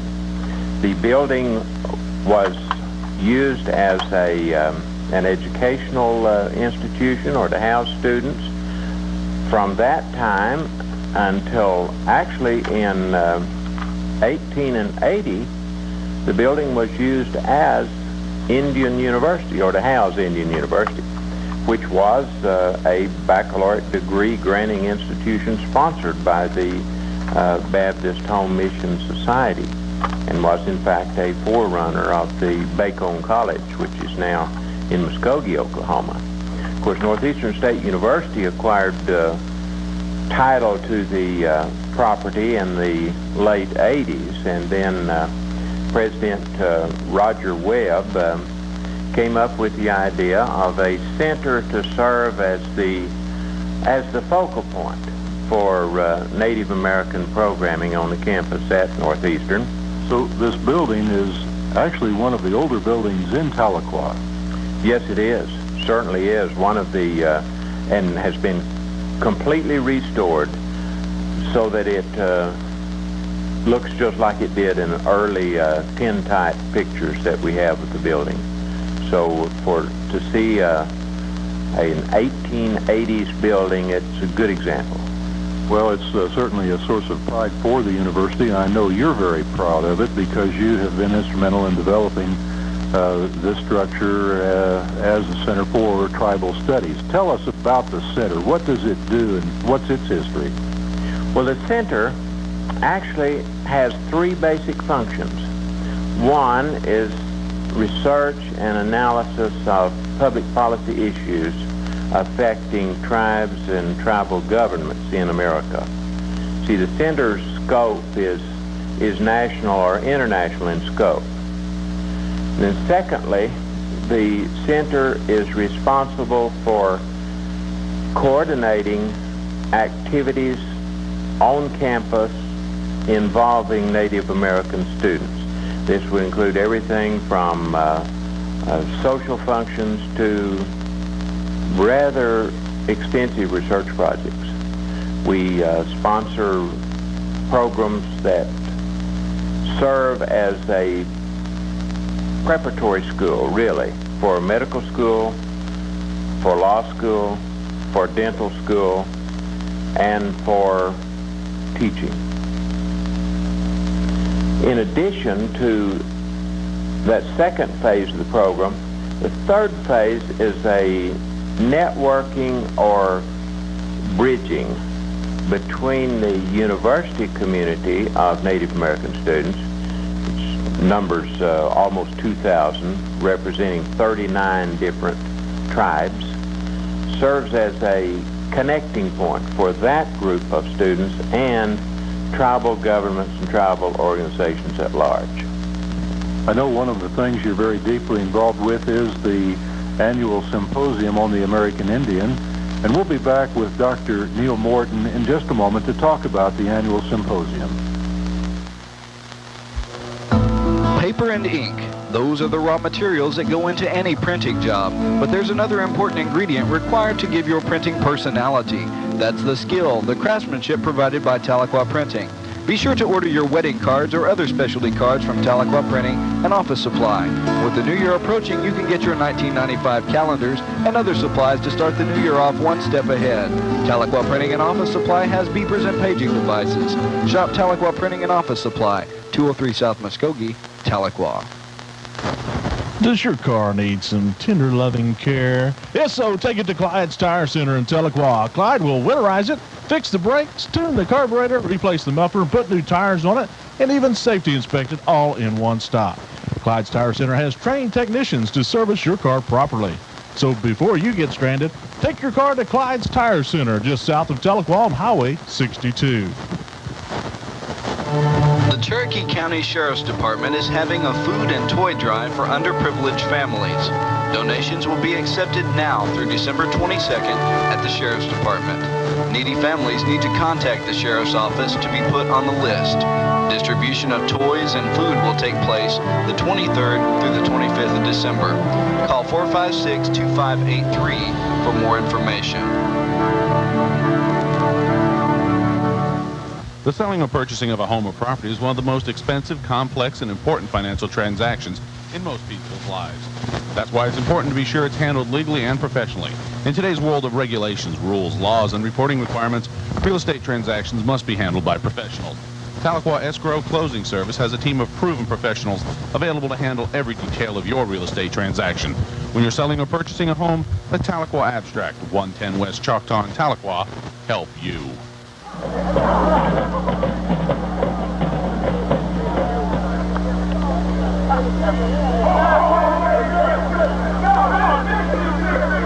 We're back with Dr. Neil Morton at the Center for Tribal Studies at Northeastern State University. Northeastern State is known for many excellent things, and certainly one of those things is its fine American Indian student body.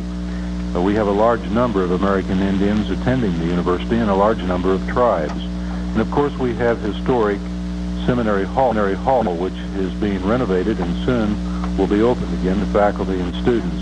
And Dr. Morton, it's going to be wonderful. One of the other things we're very proud of, and we've been doing a long time here, is the annual symposium on the American Indian. And I know the Center for Tribal Studies is very much involved in that. Yes, that is really our showcase event of the year. This year's conference, or the next symposium, will be March 27th through April 1st, 1995. Will be held on campus at Tahlequah. Will include activities in historic Seminary Hall, in the University Center building, and also here at the Center for Tribal Studies. The symposium is a national conference, national event, and we try to focus on the various topics that are current and facing tribal governmental leaders as they prepare to lead their tribes in the whole area of governmental services. And we wind up the event with a huge powwow where we showcase actually the different tribal representations that we have on campus. We will be studying public policy issues involving speakers of national renown. It also includes a very extensive American Indian art display. So we're certainly looking forward to this year's event.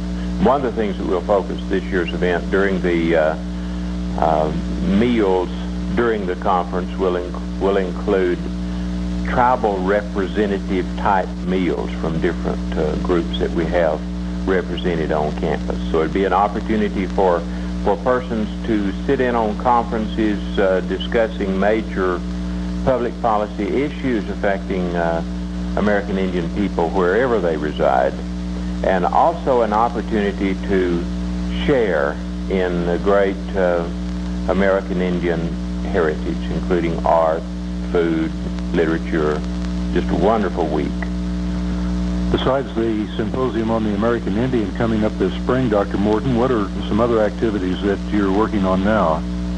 Well, one conference that has proven to be a very popular one is the Exploring Indian Territory Conference. Now, that conference will be June the 10th through the 13th this next summer, and it's particularly appropriate for history teachers.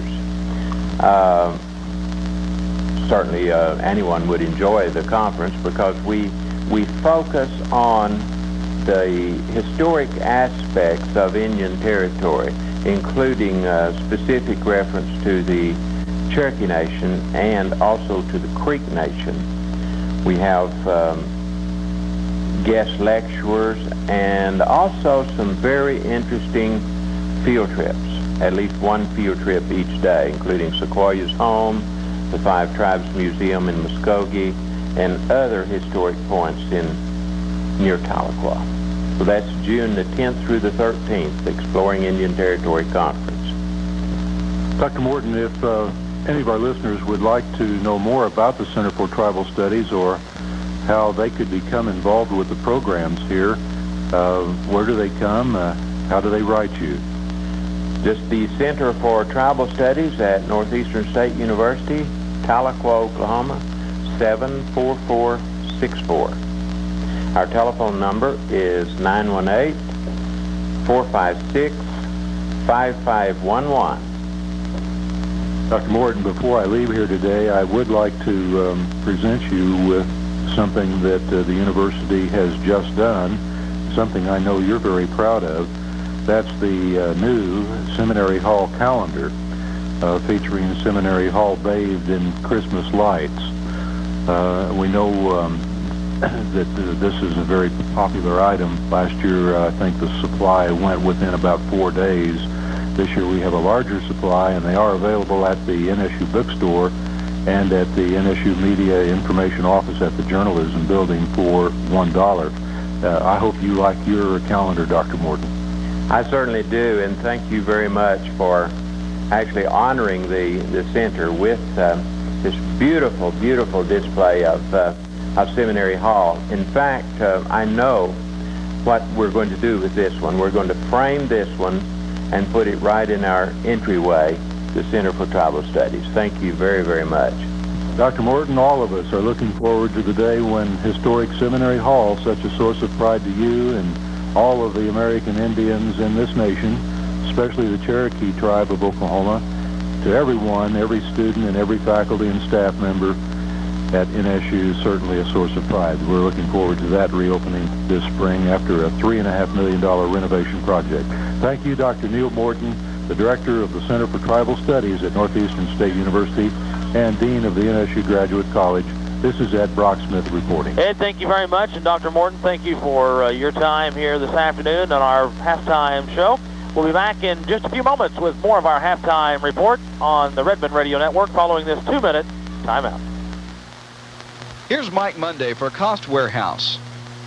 Hi, folks. Cost Warehouse is the people's choice. We're the people's choice because we give you the lowest prices on the name brands that you want and give you a lifetime price guarantee. You will save money on appliances, electronics, and furniture, so come on by Cost Warehouse. We're doing whatever it takes to make you happy. Listen, we've got furniture, chairs, tables, sofas, sectionals, lamps, furniture for every room in your home, Christmas gifts for every price range. Cost Warehouse gives you 12 months, no interest on select GE, Zenith, Whirlpool, Canon, and more. Ask about our Cost Warehouse credit card. In our furniture department, listen to this. Our sofas have been reduced from $650 to $399. Mattresses, listen to this. Twin set $77, queen set $148. Need a recliner? They start at just $77. Yes, $77 for a recliner. You won't save money unless you come by and see us at Cost Warehouse, the people's choice, and your Christmas gift headquarters. We do save you money. Save money now at Cost Warehouse, 30 East Shawnee Bypass, Muskogee. Is your heating unit old and in need of repairs or even needs to be replaced? Teague Heat & Electric does preventive maintenance on existing furnaces. Yearly maintenance helps prevent fires and your furnace is more cost efficient, saving you money on your utility bills. Teague Heating & Electric also installs York and Luxair units. Tom Teague and his staff will give free estimates on installations. There's no job too small or too large in either commercial or residential for Teague Heat & Electric. 102 West Shawnee or call 456-9612. Christmas shopping time is here already. The Cherokee Nation Gift Shop has beautiful Native American gifts to please the whole family. This week, all silver and beaded items are reduced 25%. You can get a gift certificate to even make your shopping easier. Cherokee Nation Gift Shop will even mail order your purchases. Now you can enjoy extended hours every Friday until 9 p.m. in Tahlequah, 8 p.m. in Salisaw through December 23rd. Make your holiday shopping easy. Shop the Cherokee Nation Gift Shops in 1612 West Ruth in Salisaw, Highway 62 South in Tahlequah.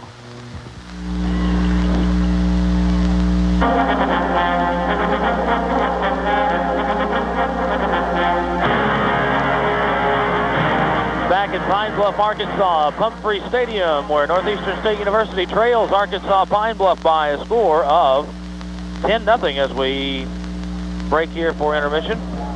We are going to pass along some halftime statistics as soon as we get them. We promise you that, folks. It may be into the ball game before we get them, but we're on the east side. The press box facilities housing all of the statistical information is across the way on the west side, so when they get those tabulated and over here to share them with us, we will share them with you. Northeastern State trails again by a score of 10-3. Northeastern State held out of the end zone there late in the first half, but all in all, getting 3 points may have been a momentum booster, Greg, for NSU. At least they're down again by a touchdown now. Oh, there's no doubt about it. 10-3 now at halftime, and I thought there's no doubt about it that Arkansas Pine Bluff came out and really dominated the first half offensively. I know they probably have doubled us in yards.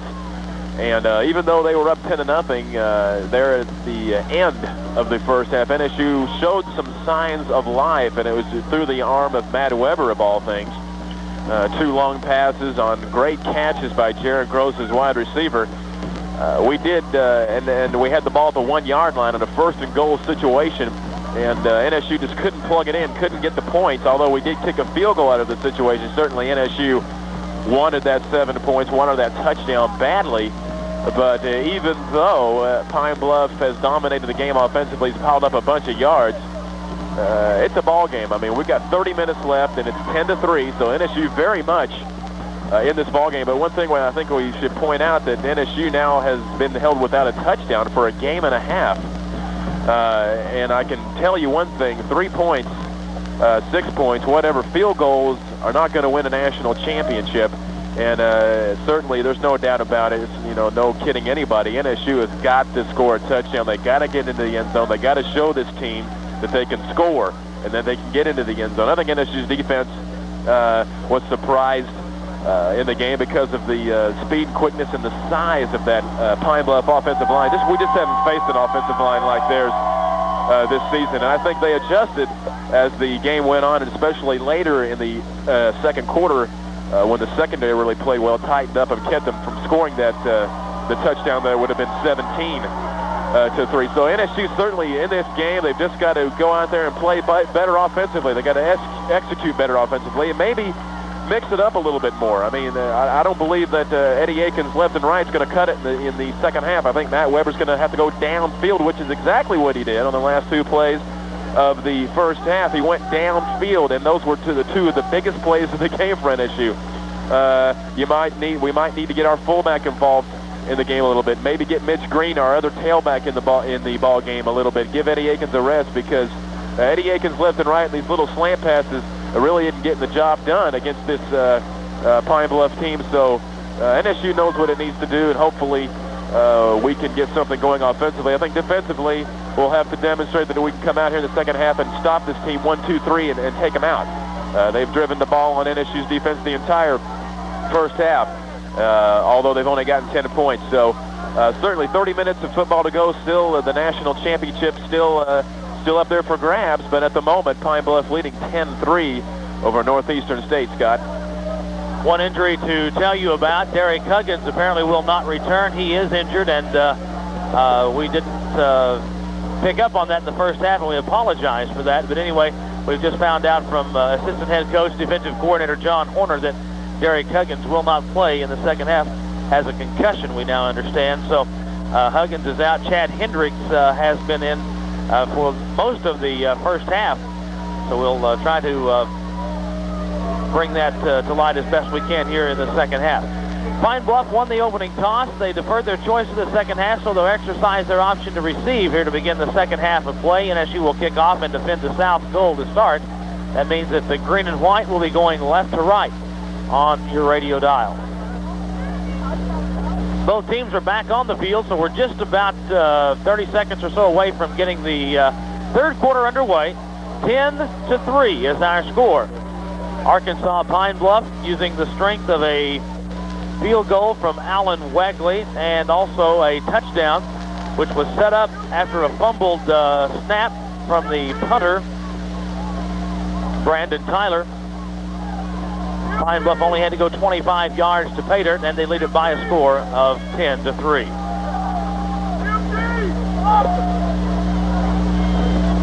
We're ready to go. The Redmen tee up the football at the 35-yard line. Back deep is Reggie Blair and also Anthony Williams.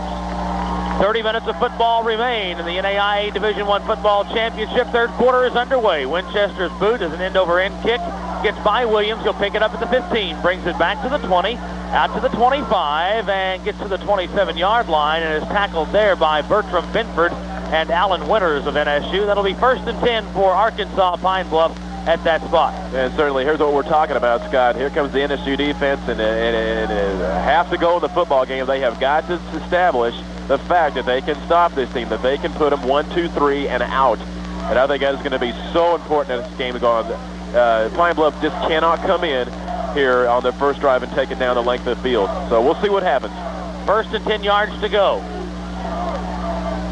Quarterback Chris Robinson will send twin receivers to the left side, a flanker to the right side. Single setback is Moody. On 1st down, send a man in motion, hand it to Moody off right tackle, goes up inside, gets manhandled. Nice tackle by Ben Minard and also Bertram Binford, BB they call him. Gain of only a couple on the carry, 2nd down. Nice play by the NSU defensive front there, and I think it's also important, Scott, that this NSU defense comes out with emotion, with fire in their eyes, and ready to go in there and do whatever it takes to stop this Pine Bluff attack. And they started off well in the first play, stuffing the runner for no gain. 2nd down. Again, twin receivers, making a wide receiver in a slot to the left, a flanker right, single setback, 2nd down, and 9 is the call. Man in motion, handed off to Moody again. He'll go up inside across the 30-yard line, tackled at about the 33. So now Pine Bluff needs to go 4 for a 1st and 10 on 3rd down. And that time the running back Moody following that big block. Right guard Terry Hinton, a 6'3", 330-pound sophomore, following his block right up the middle. And if I tell you what, we could run through the holes that guy creates. And, you know, these guys are huge. So a big 3rd down conversion here. 3rd down and 4. Redmen bench trying to get the crowd fired up from the 33-yard line. Single setback. Wide out and a slot left, flanker right. Robinson back in the pocket to throw, looks right side. Pass is caught at the 39-yard line and down immediately, but it is good enough for another Pine Bluff 1st and 10. Chauncey Leverett made the takedown, but Bruce Bailey made the reception good enough for a 1st and 10 for UAPB. Spot the football on the right hash mark at the Golden Lion 39-yard line. 1st and 10. Wide receiver and slot to the left side, a tight end and a flanker right.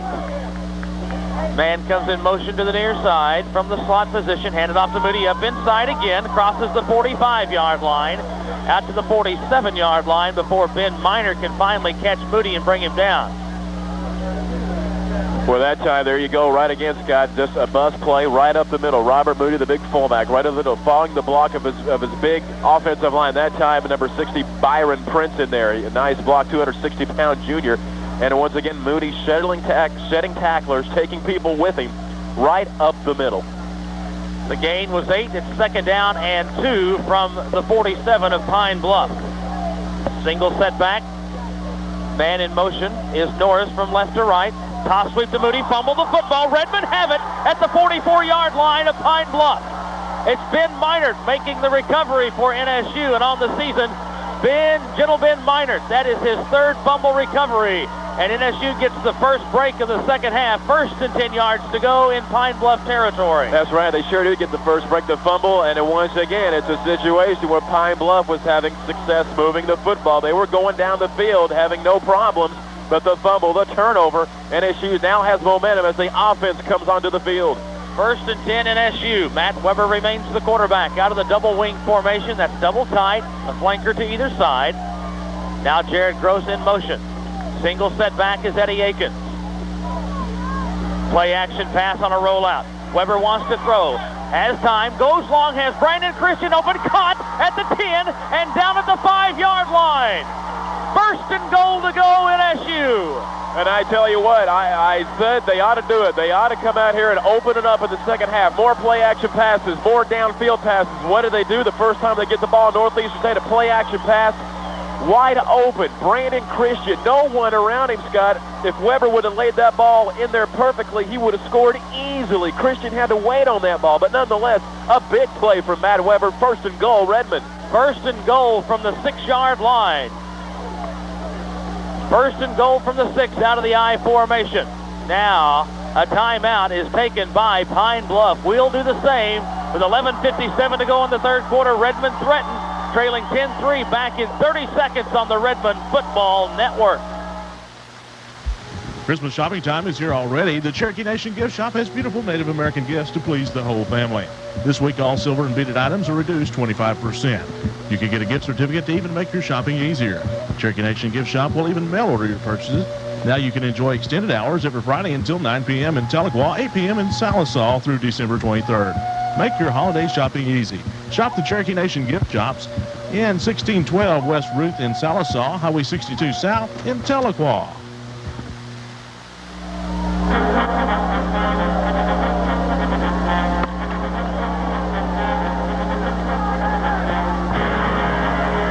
Back in Pine Bluff, Arkansas, UAPB spent the timeout trying to regroup after the opening play for the Redmen offense, going from the 44-yard line down to the 6. First and goal, Northeastern State, trying to tie this game up here at the start of the third quarter. I formation. A flanker to the right side, a wide receiver to the left side. Matt Weber changes the play at the line of scrimmage. Handed off to Akins off left tackle, hit in the backfield, stretches forward, gets back to the 5-yard line. Redmen second and goal. First half statistics look this way. Redmen with 3 first downs, Pine Bluff with 9. Redmen 18 carries, 75 yards. Pine Bluff 23 carries for 85. Matt Weber was 4 of 6 for 72 yards throwing. Robinson was 7 of 19 passing for 95 yards. Redmen 147 yards in offense. The Pine Bluff Lions were 180 yards in total offense. Second and goal to go from the 5. I formation, twin receivers left, tight end right. Weber runs the reverse option right, keeps it himself, cuts inside, gets to the 3-yard line. And the Redmen now looking at third and goal to go. Here's where we're having our problem, Scott. We can get the ball down to it within the 10-5-yard line, but just as the first half ended, we weren't able to score at the 1-yard line, and here we now have another situation. NSU third down and goal to go inside the 5-yard line. What can we do? Let's see what happens. Double tight. A flanker to either side. Akins the lone setback. Third and goal from the 3. Weber on a rollout right. Wants to throw in the end zone. Incomplete. Intended for Kirkpatrick, the tight end. And it's fourth down and goal to go. And it looks like the Redmen have a decision to make here.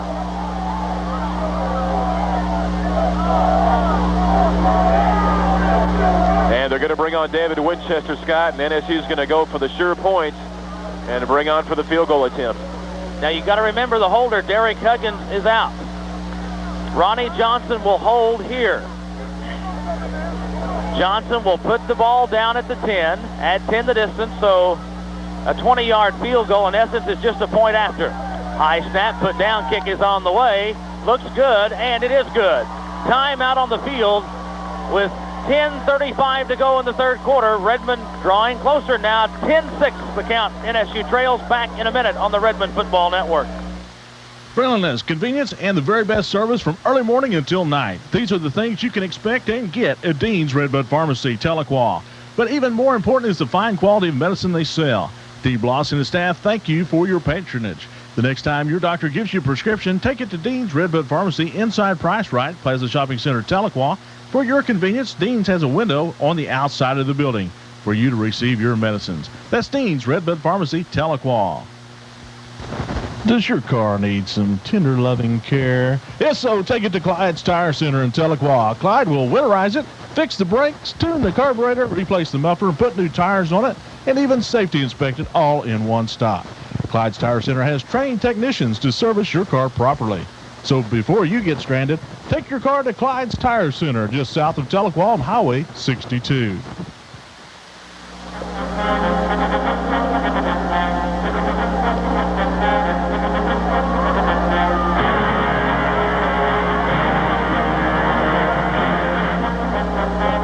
David Winchester tees it up and will kick it away. There it is.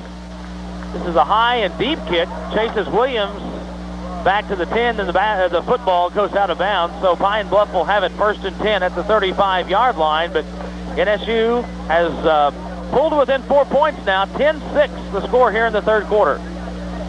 They pulled within 10-6, but still, NSU has not scored a touchdown. Now approaching their 7th quarter. It's been 6 quarters now. NSU hasn't scored a touchdown. They're in their 7th, although the points help, and it's still early enough in the game where they probably didn't need to go ahead and try for that touchdown. Of course, the stop would have defensive stop would have killed them. So they took the points, and it's a 4-point ball game now. Pine Bluff's offense back on the field, 1st and 10 from the 35-yard line.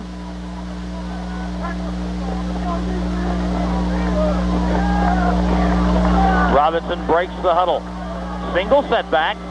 A wide receiver and slot to the left. That's the short side of the field. A flanker to the right side. NSU 4-man defensive front. Man in motion is Goodwin from left to right. Play action pass. Quarterback wants to throw. Robinson complete. Out to the 40 to the 41-yard line. Marcus Goodwin is tackled there. Gain upfield good for 6 yards. It'll be 2nd down and 4 for the Golden Lions.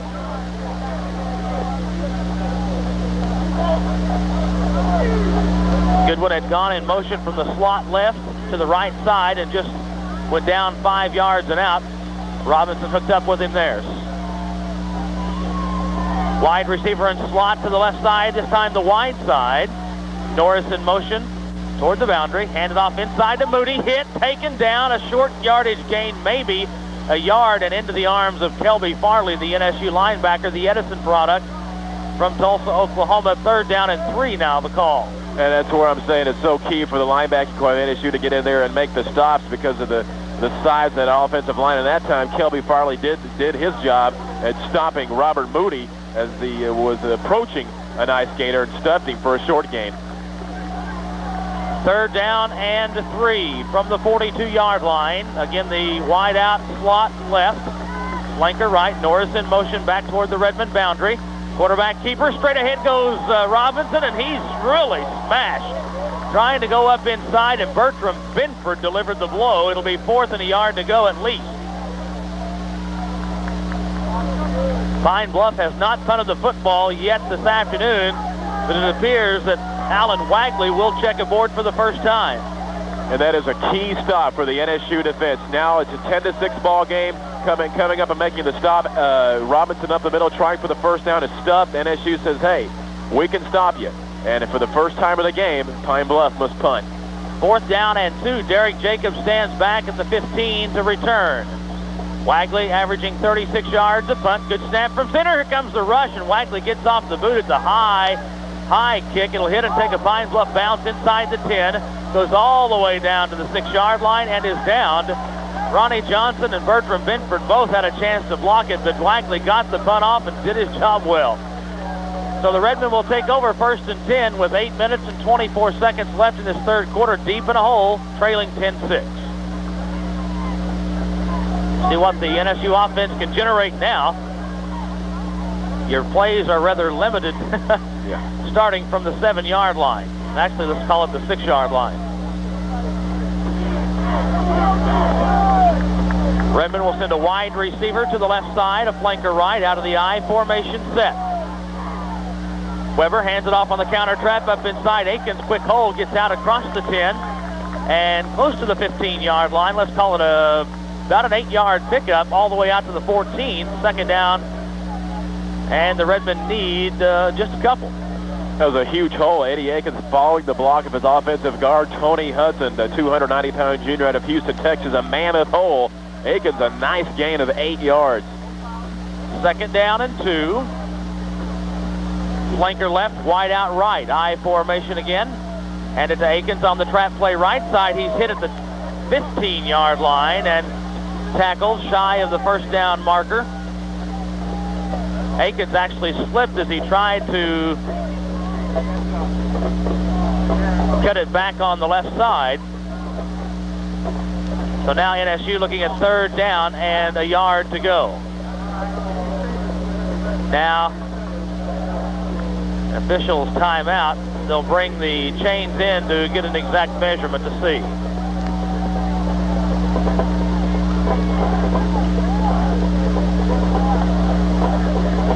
They'll stretch out the chains. And my friends, the Redmen have a first down. I thought NSU started at the 6, but apparently it was closer to the 5-yard line. But NSU with a new set of 4, 1st and 10 from the 15-yard line.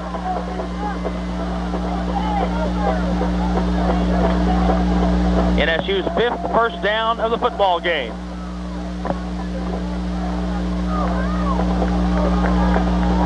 Jared Gross, a wide receiver, will split right. Derek Jacobs is a flanker left. I formation. Now the tight end will move from the left to the right side in motion. Hand it off to Akins. Penalty markers are down. Akins goes up inside. Another penalty comes in. One probably for illegal motion. The other probably for a hold. Let's wait and see.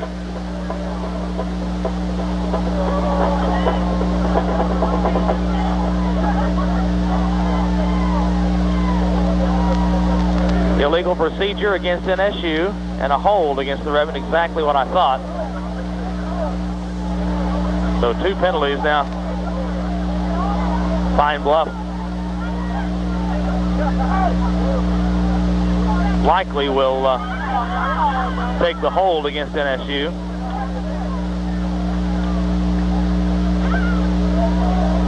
They try to sort everything out.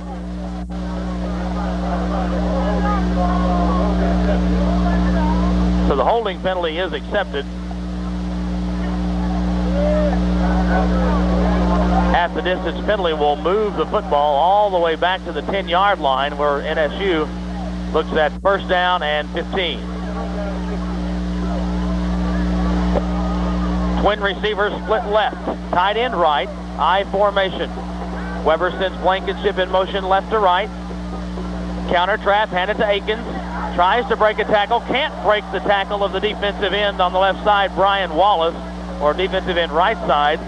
Wallace, 6'5", 252, and a junior out of Flint, Michigan, makes the hit and the takedown for no gain.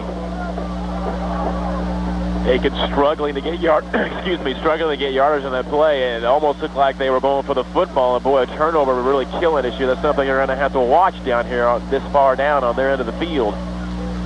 2nd down and 15 from the 10-yard line. Twin out, split right. That is Jared Gross and Derek Jacobs.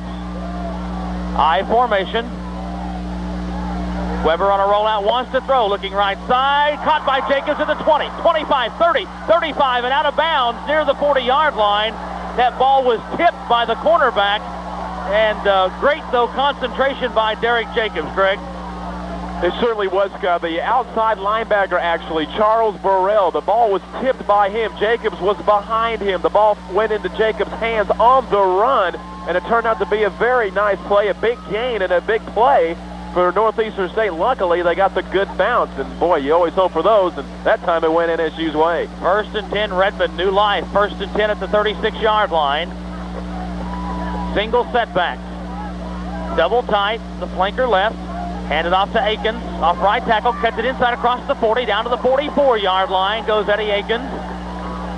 Gain on the play of about 7 on the carry, maybe 8 as they unpile. And what we're starting to see here in the midway through the 3rd quarter play, NSU starting to establish some dominance on the offensive line, starting to open big holes for Eddie Akins, things we're used to seeing. And Eddie Akins has had some nice runs. This drive started at the 6-yard line, remember, and NSU really moving the ball well, running the ball well here. Flanker to the right side, wide receiver left. Unbalanced line right, single setback. Again, Akins gets the call off right tackle, hit in the backfield, spins free, goes upfield, has the first down and more, then stumbles his way back to the 45-yard line. It all will depend on where they spot the football, as Eddie Akins bounced off a couple of tacklers and went backwards. They're not going to give him his forward spot as he had the first down, but then went backwards. So only a gain of 1, now 3rd down and a yard to go. And that might be a situation, Scott, where Eddie Akins just made the wrong cut. He ran into the tackle of the strong safety, Rodney Duhan, and if he would have cut back to his right, he might have had that first down. But so goes it, and here go the Redmen. 3rd down, NSU needs a yard for a 1st and 10. I formation. Flanker right, wide receiver left. Weber hands it to Akins again, up inside, has the first down, broke a tackle, 40, out to the 50, into Golden Lion territory at the 44-yard line, and NSU gets a new set of downs, 1st and 10, with 4 minutes and 40 seconds left in the third quarter. 10-6, Pine Bluff leading NSU. And what we're seeing on this drive, Scott, is vintage Eddie Aikens. That was a great block by Robert Johnson, NSU's 300-pound offensive tackle, paving the way. Eddie Aikens breaking tackles, getting the first down, plus more. Big play, keeps the drive alive. NSU first down. Redmen send a wide receiver right, a wide out, and a slot left. I formation. In motion, Scott Pratt. Play action pass. Weber on a bootleg, wants to throw. Under pressure, sidesteps, now runs. Upfield, gets maybe a yard or two only. Up to the Pine Bluff 43-yard line. Everybody covered in the pattern for NSU. And really a nice play by Matt Weber, using his good athletic ability not to be sacked behind the line of scrimmage, actually breaking a couple of tackles, getting beyond the line to pick up a couple of yards, so at least there wasn't a loss on the play. So he did the good thing, and also a good thing by not throwing the football since everyone was covered and taking a chance on getting that ball picked off. So a good smart play by quarterback Matt Weber. Weber got a yard. It's 2nd and 9. Flanker right.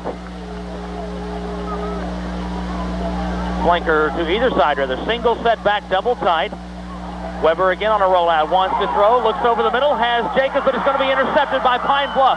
Up to the 30, 35, 40, 45, 50. Penalty markers are down, and all the way returned back to the Pine Bluff 45-yard line goes the defensive end, or actually the defensive cornerback Joe Davis, and I believe the penalty is going to be against NSU for a hold. Yes, it is. So Pine Bluff will decline the penalty and take the football first down in Redmen territory. At times, Matt Weber looks brilliant. At times, he just looks awful. And that time, he looked awful, Scott. Matt Weber, Jacobs was open. I mean, he was there. He was in the flat, wide open, and Weber absolutely had nothing on the football. He had no mustard on it, no gas. It was a floater. Easy interception for Joe Davis at right corner. A big mistake and a nice return. Now momentum has switched back over after NSU had a nice drive going. Pine Bluff takes over in great field position. 1st and 10 at the Redmen 43-yard line. Single setback, wide receiver in slot left, flanker right. Robinson will send Goodwin in motion left to right, now back to the left. Hand it off to Moody, up inside, hit and tackled for little or no gain. And that's exactly what the NSU defense has got to do. Moody had such great success in the first half, running up the middle, getting 10, 15 yards of pop it here in the second half. It's been a different story as they've tried that same play, but NSU has tightened up that interior defense and has stuffed Moody at the line of scrimmage, met him head on at the line of scrimmage. Exactly what the NSU defense has to do. 2:45 to play in the third. 10-6 Pine Bluff. Twin receivers split to either side. Moody the lone setback. Robinson looks at a 4-man NSU defense. Norris in motion. Robinson back to throw. Completes it to Norris. Up to the 40-yard line, and Chauncey Leverett shoves him out of bounds at the 38-yard line. That's going to be close to another 1st and 10. Well, the wide receiver Anthony Norris wide open on the right side. Went about 5 yards. It's a little quick 5-and-out pattern. What they try to do, Robinson just gets the ball out quickly to him. The play happens so quickly, there's no coverage on him. And he just tries to use his great speed, his athletic ability to make a big play. And that's what he did there. He picked up a nice gain, no one around him. And they've been doing that all day long. Close to a 1st and 10. The officials stop the clock and will bring the chains into measure on the Pine Bluff side of the field.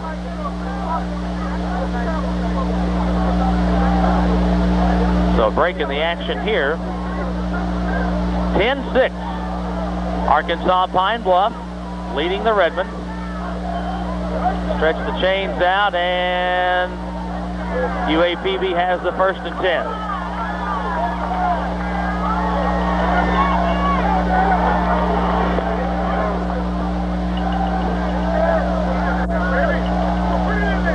Entering the ball game, Pine Bluff averaged 216 yards per game through the air, 164 on the ground. Single setback. Twin receivers split left and right. Robinson. Audibles at the line of scrimmage. Hands it off to Moody, off left tackle. Hit and really tackled hard by Todd Yeaman and Morgan Seabold. will give Moody a carry and a gain of about half a yard only, second down. Well, NSU's done here in the second half. They have sent a message to Pine Bluff saying this play isn't going to work. You're going to have to do a little bit more. Todd Yeaman, Morgan Seabold hammering Moody at the line of scrimmage, throwing him to the turf for no gain. And they're sending a message, but they've got to stop those quick down and out patterns that Chris Robinson has been picking him apart with here in the game. Again, two receivers split left and right. Moody the single setback. Robinson again with an audible at the line of scrimmage. Redmen four-man defensive front. Robinson 3 steps back to throw. Looks left, caught at the 25 and tackled down close to the 23-yard line. Making the reception is Williams. Shy of the first down by a yard. And there's that same pattern over, except this one's on the left side of the field. Anthony Williams with the reception. A little short of the first down. Third down and 1. Pine Bluff inside the Redmen 25 at the 24-yard line. Again, two receivers split left and right. From the 24, Robinson, movement inside, will take the quarterback keeper, goes straight ahead. And again, it all depends on the spot of the football as they unpile. 1:02 to play in the third quarter.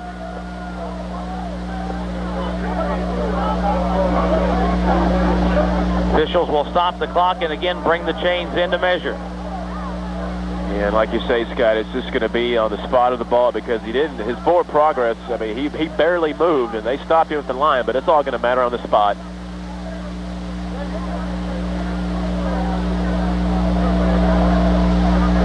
Stretch the chains out. And it is shy of the first down by about a half a yard. So fourth down and less than a yard to go. Pine Bluff will go for it here.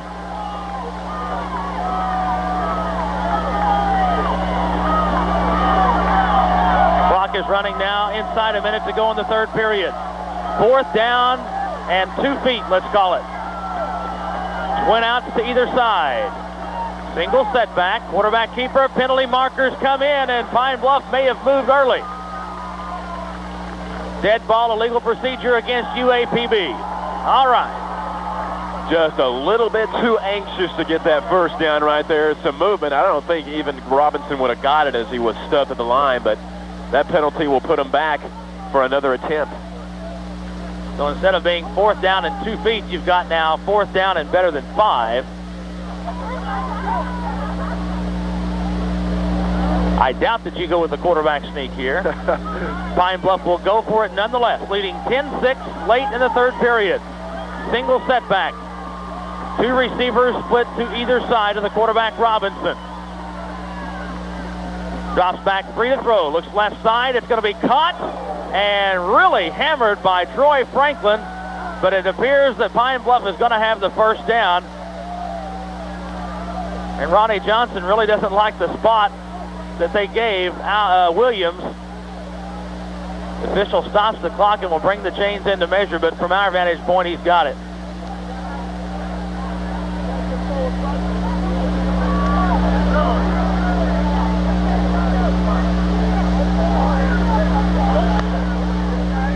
Stretch it out. Oh boy, here we go. Add a link or two to it, fellas. Oh gosh. And Pine Bluff has it. Oh, mercy. Just by an inch, Scott. I mean, by the nose of the football. And it was that same play that they've been doing all day long. It was the quick down and out pattern or down and in pattern, whatever you want to call it. On the left side of the field, quick 3 yard. The receiver goes about 3-4 yards, stops, turns around. Robinson pops him with a quick throw. They've been doing it all day, and that enables them, by just the nose of the football, to get a key first down, keep their drive alive, leading 10-6 as we approach the end of the third quarter. As they say, this football game is a game of inches. This time, Pine Bluff has a first down. Two receivers, again, left and right. Robinson with an audible at the line of scrimmage. Play clock down to 2. Robinson looks left to throw. It's going to be incomplete. And Bertram Benford breaks up the pass that was intended for Norris on the left hash mark at the Redmen side of the field. And Bertram Benford really pancaked Norris as they got the ball, put him to the turf. The ball was incomplete, and that's also a thing you have to do with those quick out passes that they've been doing all day. Come up on the receiver, pound him, even if he doesn't catch the ball. If it goes out of his hands, give him a message. say, hey, it's not going to be easy. Put him to the turf. And that's what Bertram Benford did right there. 15 seconds left in the third quarter. Again, 2 receivers left and right. Single set back, Robinson under center. 2nd and 10 from the 23. Robinson back to throw. Hit as he throws the football. It goes up and picked up by the Redmen. Now are they going to call it an incomplete pass? The referee has still not made the indication. One of the linesmen came up and said incomplete pass, but Ricky Caesar nailed Robinson as he threw it. Now they're going to say incomplete pass. Back at the line, it'll be 3rd down. Oh, boy. I'm not sure about the call. I'm not going to say anything about it, but I'm not sure about it. I'll leave it at that. But anyway, a great play by Ricky Caesar. Big play, blindsides Robinson. Just totally crushes him as he lets the ball go. Big call for Pine Bluff right there. They've got 2 on this series. 3rd down and 10 from the 23. 2 receivers again left and right. Now Norris in motion to the right side. Robinson back to throw. Pump fake. Now goes upstairs long in the timing pattern, and it's incomplete. And one of the Redmen defenders slipped. That was Chauncey Leverett. He was going for the Oski. He slipped and fell. The pass was well overthrown, so it's 4th down. And now Wagley comes in and will try to put 3 through for Pine Bluff. Pass didn't really have a chance at all. I don't know what Robinson's problem was, but the pass was terrible. A float or nothing on it. Didn't have any pressure. Field goal attempt now for Pine Bluff. Put the ball down at the 19, making the 29, a 39-yard field goal effort. This will be the longest of the season for Wagley if he makes it. Good snap for center. Now Muff picked up by Wagley. He'll run it, and the Redmen will take over 1st and 10 at the 24-yard line. Another big break. NSU's defense comes through. They have kept the Redmen in the football game. Let's face it, they have kept them in here 10-6 as we approach the 4th quarter. That's the end of the 3rd quarter of play with our score. Pine Bluff 10, Northeastern State 6. Back for the final 15 after this 1-minute timeout on the Redmen Football Network.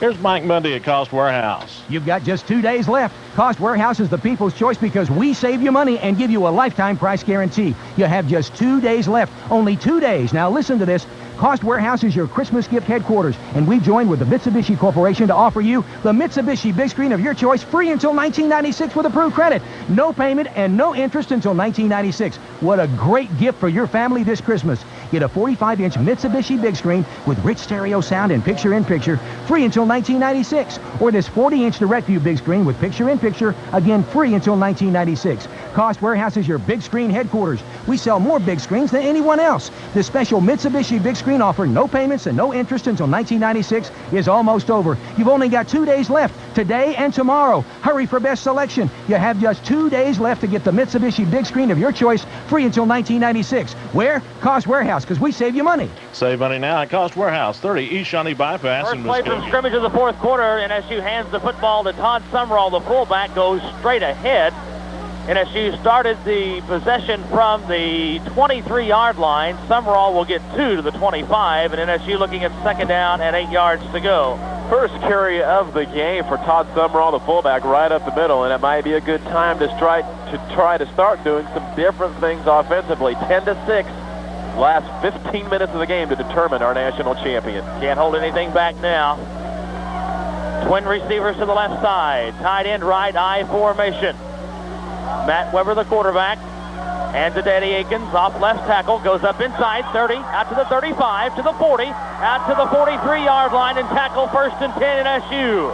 And just a monster of a hole on the left side of the field for Eddie Aikens. I'll tell you what Eddie did. It was such a smart thing. He put both hands on the football, making sure he didn't turn the ball over. When he got in the open, he let both hands off. But when he felt he's going to get tackled, he put the hands on again. A great play, smart play by Eddie Aikens, a great execution by the NSU offensive line. 18 yards and a 1st down for NSU.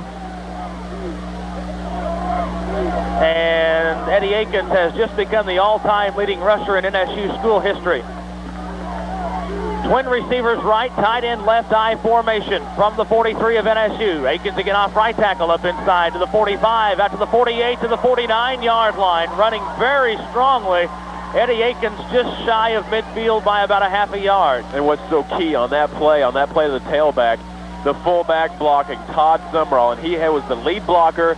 And what he did was he enabled Eddie Aikens to get past the first wave of defenders and then get into the secondary. So that's the key to that play, and it worked well there. A great block, lead block by the fullback, Todd Sumrall.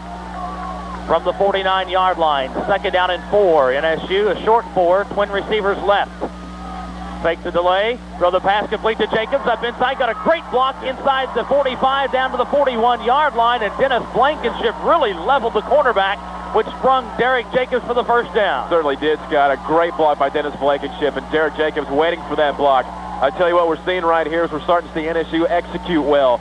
Block good. Everyone's got a helmet on a helmet, blocking their man. Eddie Aikens running strong. This is what we've seen from this team all year.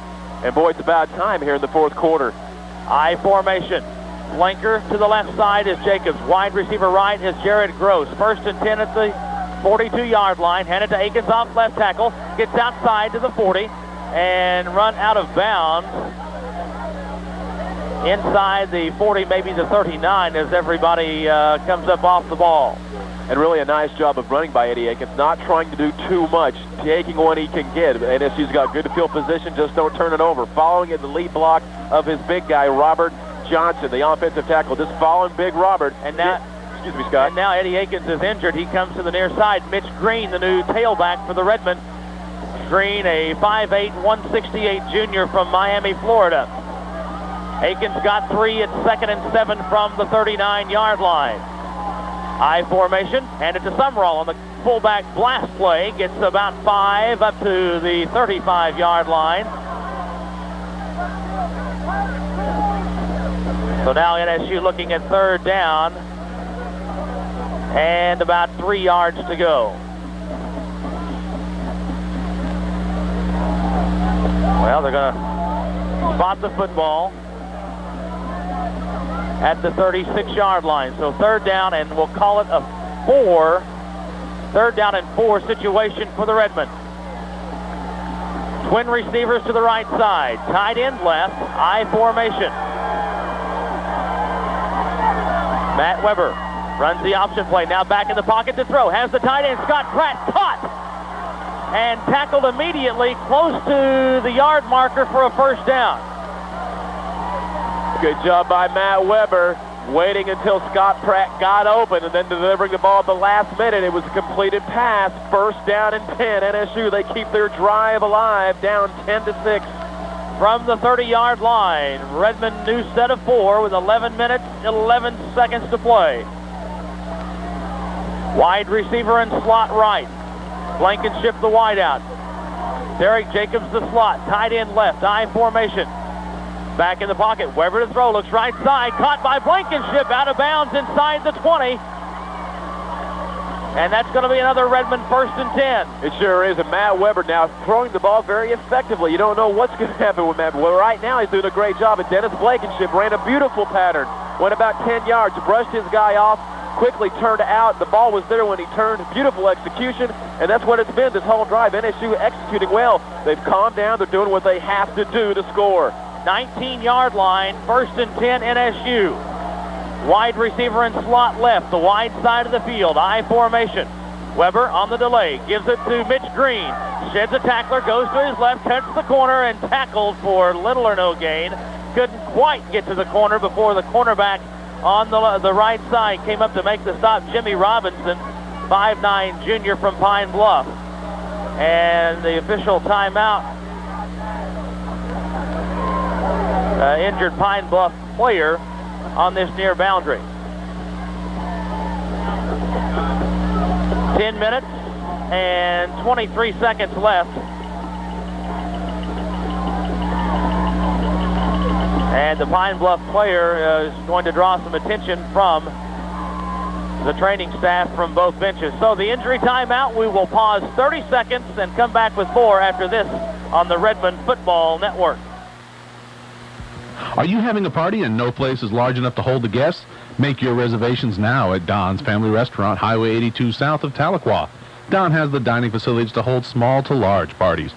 You can get the most delicious steaks or that tantalizing catfish that Don is famous for. Be sure to place your holiday orders for homemade pies early. Make your reservations today at Don's Family Restaurant, Highway 82 south, or call 456-2844. That's 456-2844. to book your holiday party.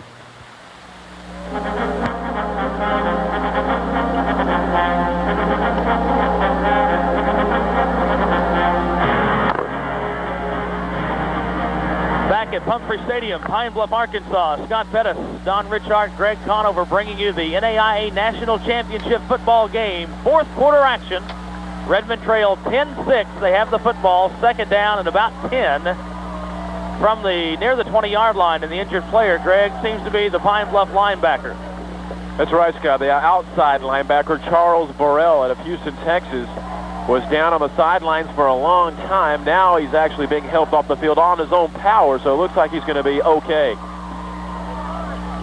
Mitch Green didn't get anything on the counter trap on the previous play, so it's second down and 10. Eddie Akins wants to go back in the ball game, but he's still being given the once and twice over by the training corps from NSU. Official winds the clock, sets it free. Second down and 10, Redmen from the 19. Wide receiver left. Flanker right. I formation. Handed to Mitch Green, goes up inside, broke a tackle down to the 15, inside the 15 to about the 12-yard line.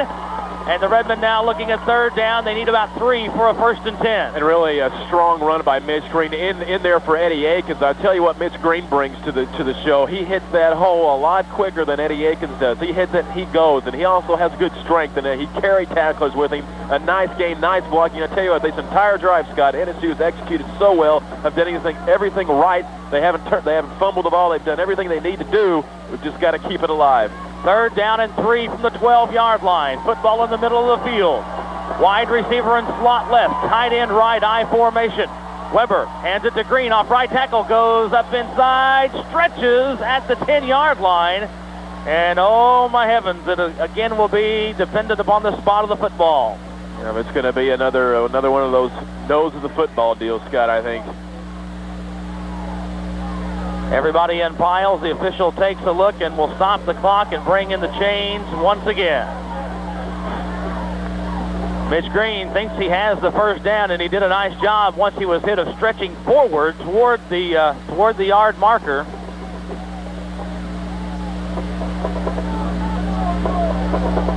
Stretch it out, and first and goal, Redmen.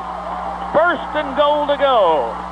I tell you what an unbelievable drive, Scott. We've got to give credit to the heart, the desire of this football team. This offense struggled all day, but here in the fourth quarter when it counts most, they have put together the best drive they had probably the entire postseason. Looking very good. First down, NSU. First and goal, Redmen. Inside the 10, will spot it at the 9. Twin receivers to the left. Wide out is Jared Gross. The slot is Derek Jacobs. I formation. Weber on the delay, hands it to Mitch Green, goes up inside, fumbles the football, and in a pile at the 10-yard line, Pine Bluff has it. Oh, Mitch Green coughed it up at the 10-yard line, and UAPB turns the Redmen away with 8 minutes and 43 seconds left. They'll take over first and 10 at the 12-yard line. I tell you, I don't even know what to say, Scott. I mean, this was the best. I mean, this the best drive they have had the entire game. They were hanging on with both hands on the football, executing well, and what happened? The worst thing that could possibly happen to NSU. First and goal to go. Once again today, once again through the postseason, they are turned away, and this time because of a fumble, a turnover, and Arkansas Pine Bluff takes over, and momentum is again switched. Robinson brings the offense back on the field and to the line of scrimmage. From the 12, first down. Offset I formation. Now the fullback goes in motion. Handed to Moody off left tackle, met by Caesar and company. Short yardage gained on the play. And this is a situation of the ball game where the defense really is going to go out there and play on heart. They're going to have to play on desire. And they're going to have to want this football game. They've got to give our offense another opportunity to get out there and score. And this is just really important. They can't give up, and now it's on NSU's shoulders to come out here and stop Pine Bluff. Gain of only a yard. It's second and 9 from the 13-yard line. Clock is moving now with 8:07 to play. 10-6, Pine Bluff. Again, the offset I formation. Long count from center. Pine Bluff taking a lot of time between plays. Handed off again to Moody, goes straight forward, nothing there. Maybe another yard forward to about the 14-yard line, maybe 13, let's call it. And that's a play certainly that NSU has stuffed here in the second half. That play, Pine Bluff had great success with in the first half, running Moody up the middle behind that huge offensive line. He was shedding tacklers, getting long gains, but here in the second half, the NSU front has tightened up, and they've really stuffed Moody at the line of scrimmage, and he hasn't gotten much on that play at all in the second half. No gain, makes it 3rd and 9. Pine Bluff from the 13. Redmen defense needs to come up strong here. Play clock down to 2 seconds, and Pine Bluff will signal for the timeout. We will do the same with 7:09 to play. Pine Bluff 10, NSU 6. Back with more after this 1-minute timeout on the Redmen Football Network. Your hairstyle is the single most important part of your regular beauty care. It can add a great deal to your total appearance, or it can detract if it isn't the best style for you. Headhunters Hair Design invites you to stop in for an analysis and a new styling by experts Michael, Lori, and Tony. They'll give you the most effective look possible. Headhunters uses Redken Cat, Varoom, Matrix, Nexus, Paul Mitchell, and Sebastian products on your hair, as well as selling the product. Call Headhunters at 456-1122 for your next appointment, or go by Consumer Shopping Center, Tahlequah. Walk-ins are welcome. Does your car need some tender, loving care? If so, take it to Clyde's Tire Center in Tahlequah. Clyde will winterize it, fix the brakes, tune the carburetor, replace the muffler, put new tires on it, and even safety inspect it all in one stop. Clyde's Tire Center has trained technicians to service your car properly. So before you get stranded, take your car to Clyde's Tire Center just south of Tahlequah on Highway 62.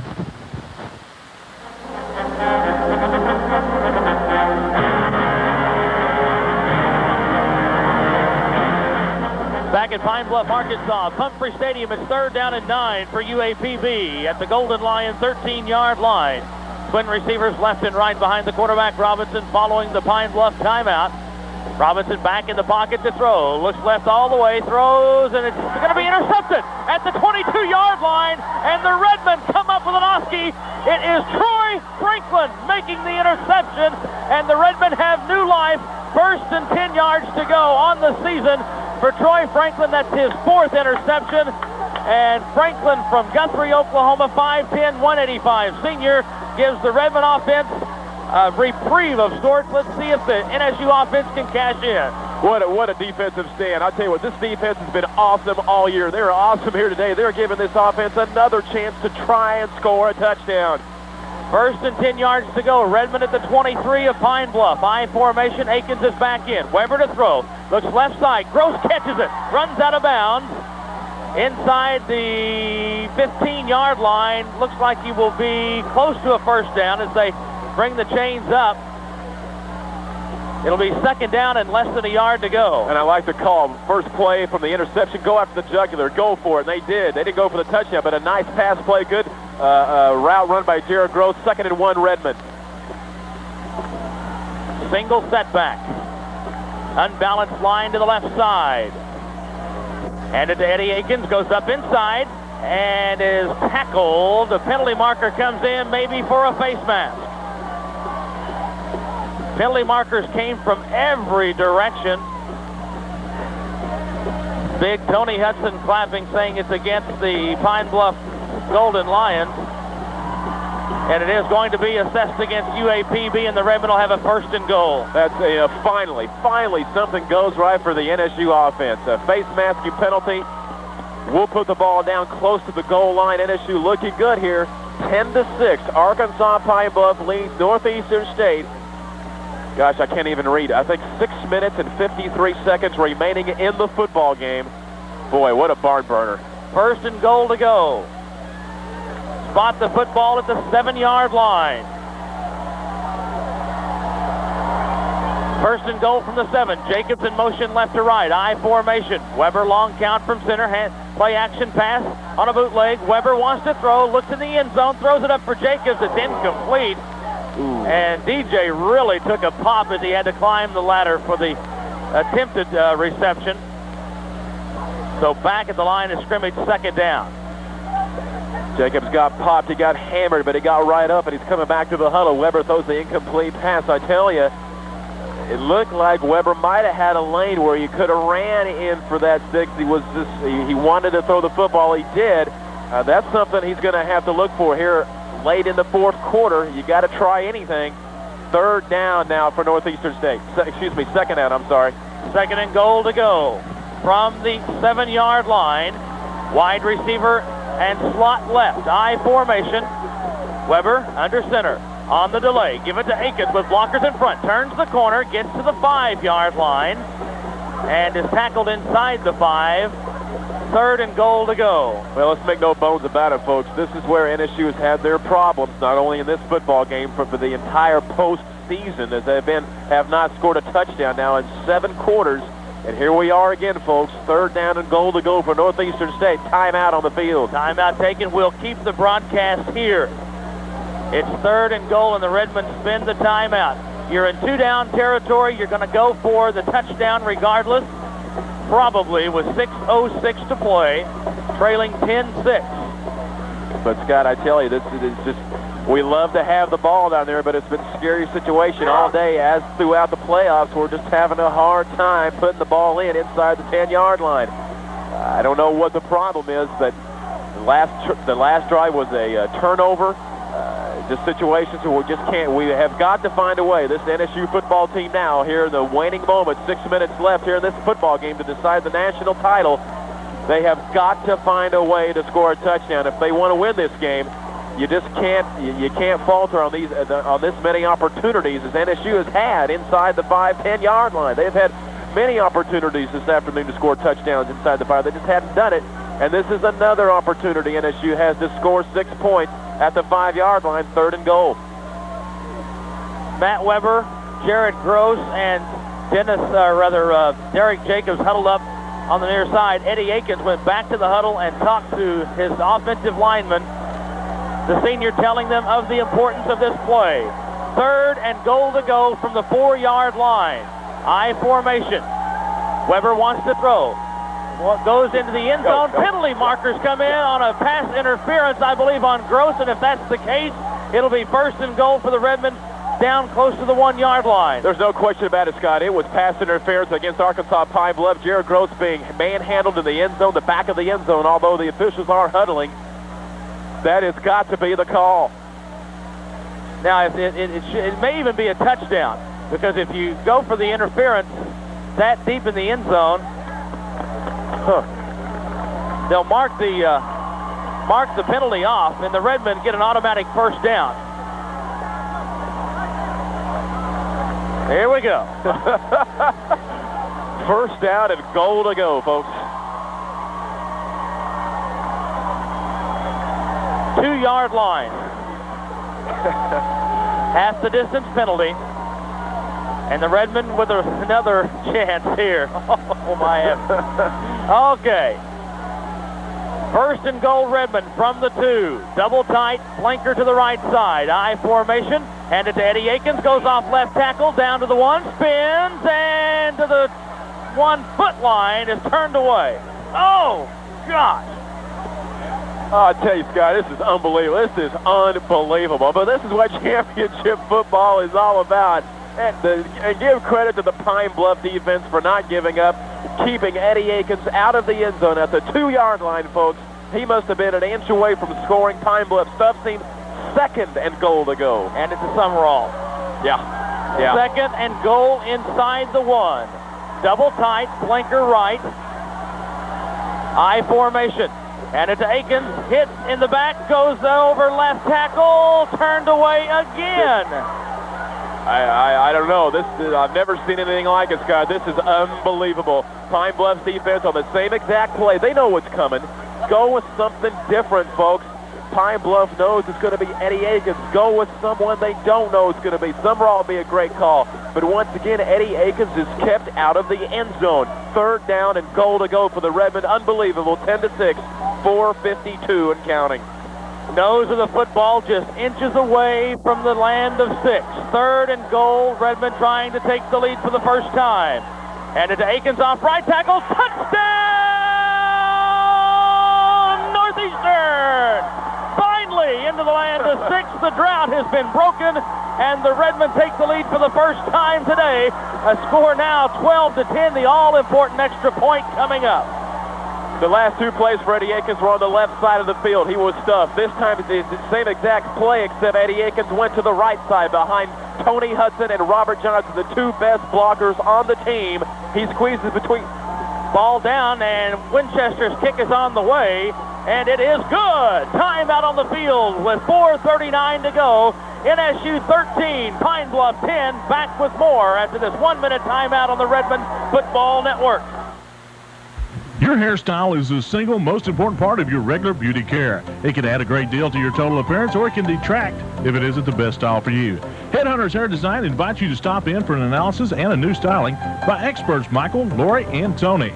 They'll give you the most effective look possible. Headhunters uses Redken Cat, Varoom, Matrix, Nexus, Paul Mitchell, and Sebastian products on your hair, as well as selling the product. Call Headhunters at 456-1122 for your next appointment, or go by Consumer Shopping Center, Tahlequah. Walk-ins are welcome. The selling or purchasing of a home or property is one of the most expensive, complex, and important financial transactions in most people's lives. That's why it's important to be sure it's handled legally and professionally. In today's world of regulations, rules, laws, and reporting requirements, real estate transactions must be handled by professionals. Tahlequah Escrow Closing Service has a team of proven professionals available to handle every detail of your real estate transaction. When you're selling or purchasing a home, the Tahlequah Abstract at 110 West Choctaw in Tahlequah help you.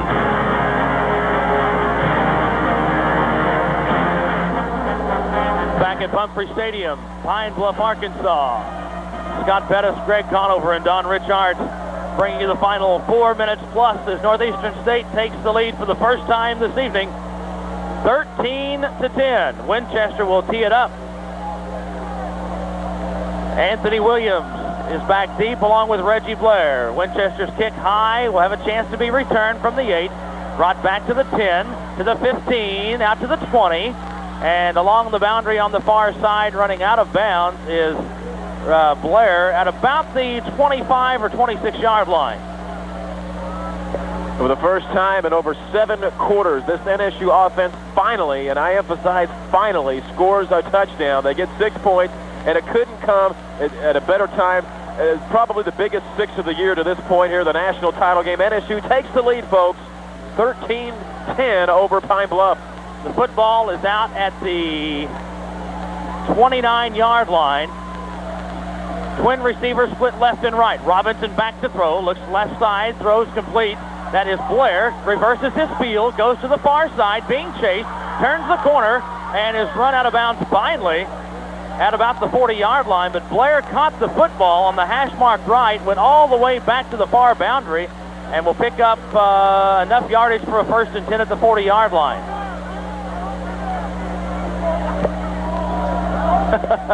Those speedy receivers are going to spot the football out at the 41, I beg your pardon. So a 12-yard pickup. That'll stop the clock also with 4:21 to go. Again, 2 receivers split left and right. Single setback behind Robinson. Robinson drops back 3 to throw. Looks left side. It'll be caught. And out at the 50-yard line in Redmen territory at the 49-yard line. Making the catch is Norris, and that's close to another Pine Bluff first down. I think he got it, Scott. He got the first down. He actually, when he caught the ball, dove for that marker, got the first down. Nice play. And here come the Pine Bluff Golden Lions. It's not over yet, folks. NSU 48-yard line, 1st and 10. Again, 2 receivers left and right, a single setback. Robinson changes the play at the line of scrimmage, drop back to throw. It'll be incomplete this time at the 45-yard line. The intended receiver, I believe, was Marcus Goodwin. He couldn't come up with the football. Nice coverage by linebacker Bob Cole, right on him the whole way. Ball goes incomplete with 3:55 remaining in the football game. 3 minutes, 58 seconds left. 2nd down and 10 from the NSU 48-yard line, Pine Bluff. Trailing now 13-10. Same formation for the Golden Lions. Robinson drops back 5 this time to throw, looking right, going upstairs long, is incomplete. Blair again the intended receiver, but nice coverage in the secondary for Northeastern State. Chauncey Leverett and Chad Hendricks back.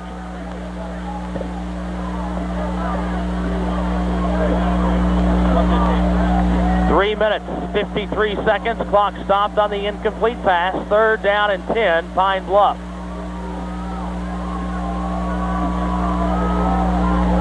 Todd Yeaman, who was out on that previous play, checks back in. Branson Perry checks out. 3rd and 10. Same formation for the Golden Lions.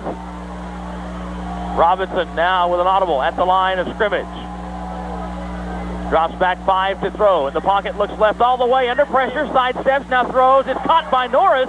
And he'll be tackled at the Redmen 37-yard line.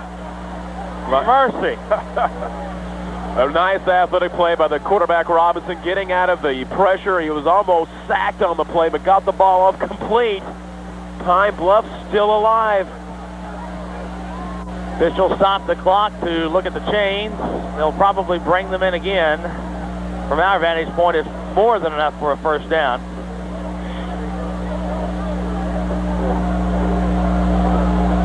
So UAPB isn't finished yet. Boy, wouldn't an interception be nice here?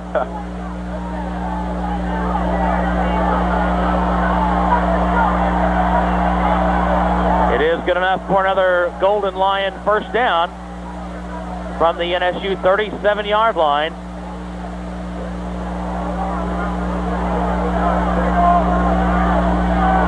UAPB breaks the huddle. Clock is running. 3:30 left. 2 receivers right. 2 receivers left. Single setback is Moody. Robinson drops back 7 to throw. Looks left, now goes long, down the boundary, has a man open, and it's incomplete, and a penalty marker called for interference on Ronnie Johnson, I believe. Now they're going to confer and see if it's NSU is wanting it to be offensive pass interference, of course, but let's wait and see. I don't think they're going to get the call here.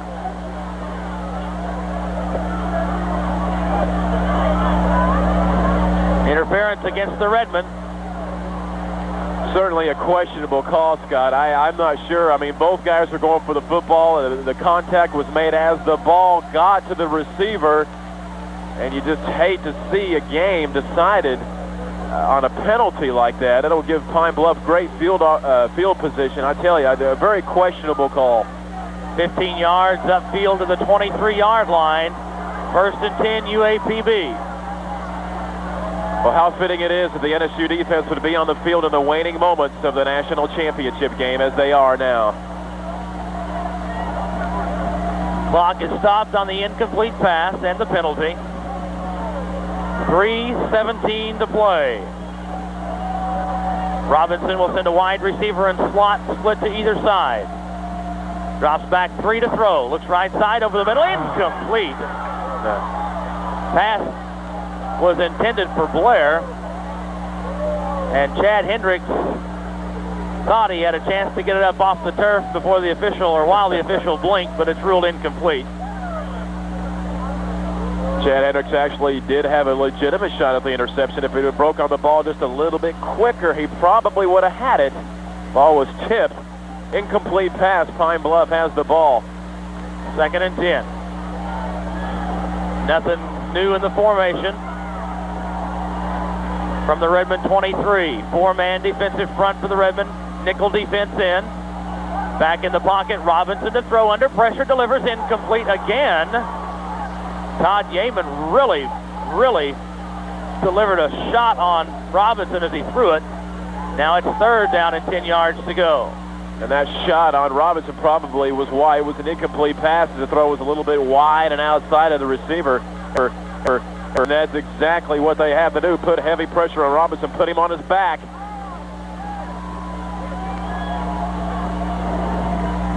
Third down 10. 3:07 to play. 13-10 Northeastern State. Same formation, football on the left hash mark at the 23-yard line of NSU. Robinson drops straight back in the pocket to throw, looks over the middle, it's going to be thrown and intercepted by Ronnie Johnson at the 8-yard line, and the Redmen turn Pine Bluff away, but you got to protect the football and the lead here. Ronnie Johnson, the right place at the right time, folks. Picked off the interception off of the ground. It almost hit the ground, but it didn't. He made a beautiful fingertip interception. Great defensive play. They've done it all year long, Scott. This NSU defense has got heart. They got desire, and they pulled it off again. But as you say, this is far from over. They've got the ball inside, way down there inside their own 10-yard line, and it's so key here to hang on to the football. The football is at the 5-yard line. Ronnie Johnson redeemed himself after being called for pass interference, comes up with the interception. Redmen 1st and 10. Mitch Green back in at tailback. Will get the call, cuts it back to the left side, trying to get to the corner. Comes to the 7, about the 7 or 8-yard line, and is tackled. Keeps the clock moving with 2 minutes and 50 seconds to go. We've got to have a couple of first downs.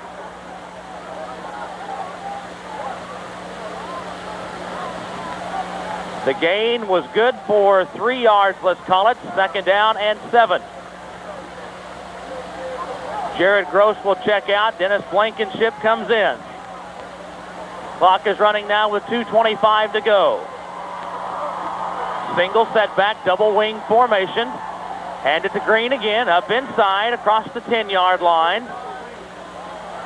Now the officials will stop the clock, and Pine Bluff may have spent the timeout.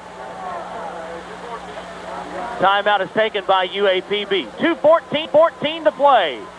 Northeastern State 13, Pine Bluff 10. We'll pause 30 seconds for these words on the Redmen Football Network. Whether it's lunch or dinner, there's only one place to go. Bandy's Barbecue. Bodacious burgers, barbecue dinners, catfish, and my favorite, chicken fried steak. Bandy's Barbecue in Tahlequah can tame that hunger. Fast, friendly service when you dine in, or call 456-0711 for carryout. Bandy's Barbecue, 441 South Muskogee, the only place to go when it's time to tame that hunger.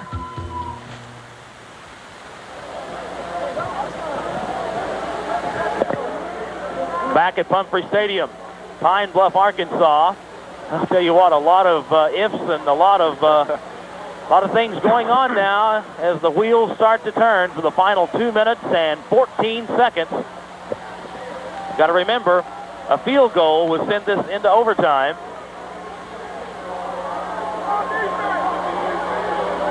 The safety wouldn't even do you any good because you'd give it, you'd have to free kick it. Here we go. 3rd down and 5 from the 10-yard line. Single setback, double tight, a flanker to either side. Mitch Green gets the call. Is going to be tackled after a very short yard gained. So 4th down now. And the clock continues to run now inside 2 minutes. NSU unable to pick up a first down on that drive. So they will have to punt the football away, and Arkansas Pine Bluff will have yet another opportunity to win or tie this football game. 13 on the play clock, 1:40 left on the game clock. Redmen have yet to send the punting unit on, so NSU likely will let it go all the way down and now take the timeout. They'll do that. Let's keep it here. So NSU spends the timeout to get its kicking unit on the field to punt it away. Well, they're just, Scott, this is it's a scary situation. I mean, we've already mishandled one punt, so that's kind of scares you. I mean, every execution down here, get a clean snap, a good hold, and a good punt by Brandon Tyler, pin them back, and make Pine Bluff go a long ways, because that's what it's gonna be, folks. Pine Bluff will have probably the last chance in this game to win it or tie it right here. So this is what it all boils down to. 13-10, Northeastern State leading Arkansas Pine Bluff. The winner is national champions.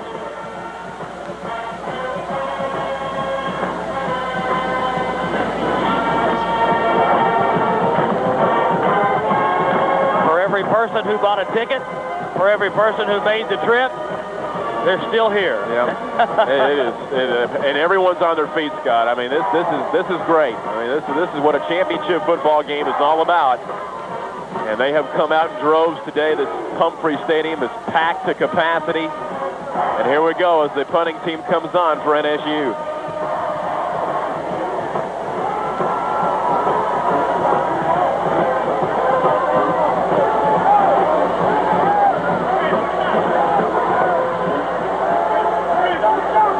Okay, Brandon Tyler, the senior from Gore, will drop back into punt formation, standing 7 yards deep. Good snap from center, and the Redmen will take the safety. NSU will take the safety. Tyler runs out of the end zone with 1:21 to play, and it's now 13-12, and the Redmen will have the free kick. So NSU will kick the football from the 20-yard line and try to keep Pine Bluff from getting into field goal range. That's exactly right, Scott, because now a field goal will win it for Pine Bluff. Whereas if they would have punted the ball away, a field goal would have tied it. So, my goodness, I don't know. This is what it's all about. And Pine Bluff will have the last chance of the football game to win it, folks. So it'll come down to this. It'll come down to this. And a field goal wins the football game. So how fitting it is, Scott, that it will be up to NSU's defense whether or not NSU takes home a national championship. And that certainly is the reasoning of the two-point conversion. Give it in the hands of the defense, let the NSU defense win this football game, and that's exactly what will happen or not happen. We'll find out and see. Brandon Tyler will free kick it from the 20-yard line. 13-12, Northeastern State.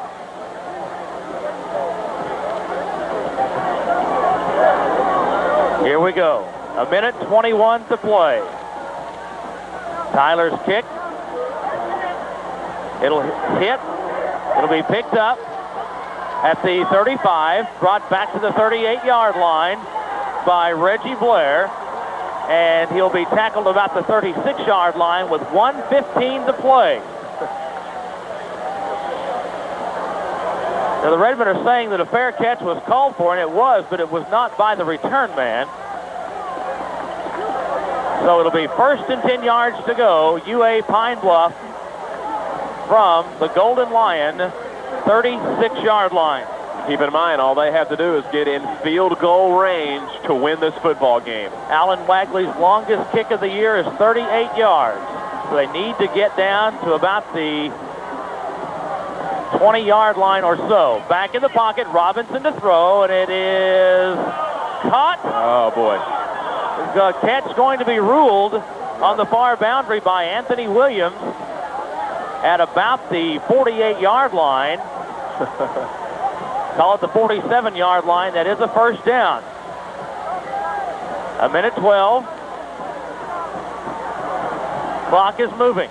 Robinson back in the pocket again. Pump fake. Now scrambles, goes, and throws it way out of bounds.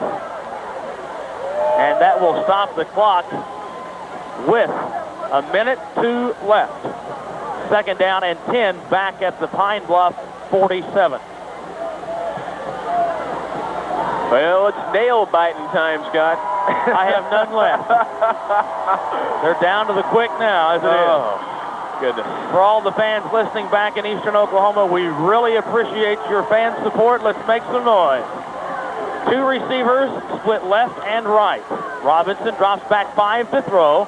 Looks over the middle. It's caught and picked up by Pine Bluff all the way down to the 30-yard line. Bruce Bailey took it out of the hands of Norris and lumbers all the way down to the 30-yard line. 1st and 10 with 54 seconds left. Unbelievable. The ball was in the air for anyone to grab, and it went into the hands of Bailey. 1st and 10. Robinson again to throw. Looks left, under pressure, throws incomplete, and Todd Yeaman applying a bunch of pressure. 2nd down, 10. My goodness. Oh, gosh.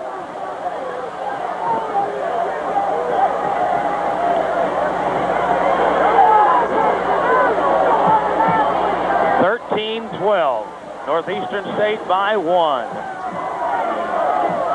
46 seconds to play. Same formation. Redmen in the nickel package defensively.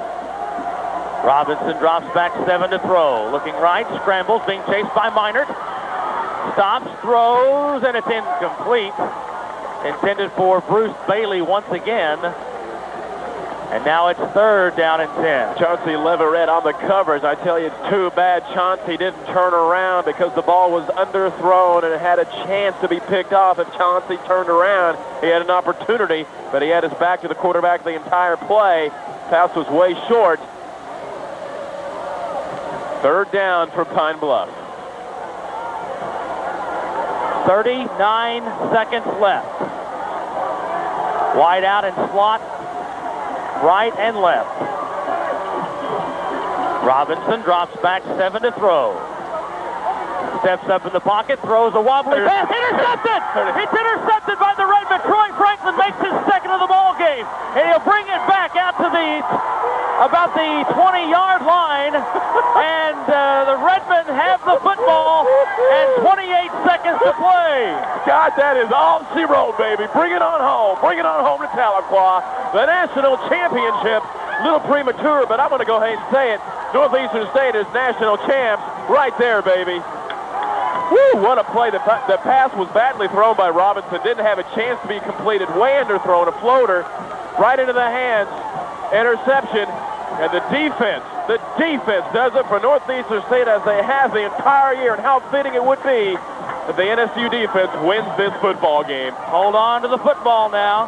Hold on to the football for 28 seconds. Pine Bluff, I believe, can stop it only one time.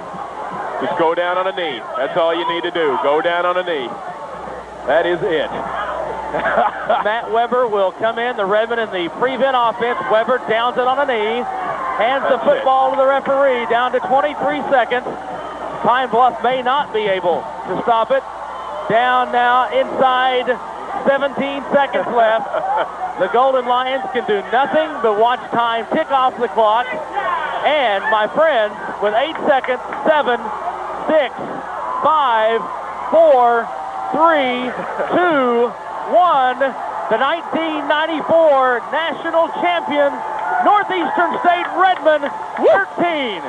Arkansas Pine Bluff 12. For the first time since 1958, the trophy is coming to Tahlequah, my friends. Stay tuned. We have a wrap-up show to bring you. Oh, mercy. We'll be back after this on the Redmen Football Network. Bring it on. Are you tired of all the network shows? Well, Tahlequah Cable gives you an alternative. You can enjoy the latest movies on HBO and Cinemax, sports on ESPN, news on CNN and headline news, weather with the Weather Channel, and shows for the children on Nickelodeon. Don't spend another night wishing you had something to do. Subscribe for the best on television. Call Tahlequah Cablevision at 456-1102 or go by 110 East Katua, Tahlequah. You'll be happy you did. The season's finally here. That special time of year. Come celebrate in style at Cato. Celebrate in style and save during Cato's entire stock sale. This week, Cato's entire stock of Junior Mrs. Fall and Holiday sweaters is on sale. Buy one, get the second for an extra 50% off the already low prices. And get a fabulous deal on the entire stock of Junior Mrs. silk shirts. Can you believe it? Just $7.99. Save on Cato's entire stock of solid leggings in Junior Mrs. or plus sizes, only $9.99. This week, the entire stock of plus size solid and striped tunic sweaters is an unbelievably low $14.99. And Cato's entire stock of clearance is an extra 50% off for total savings of 60 to 75%. Why wait to do your shopping when Cato is having a terrific entire stock sale now? Come celebrate in style at Cato. For the Cato near you, call 1-800-810-CATO.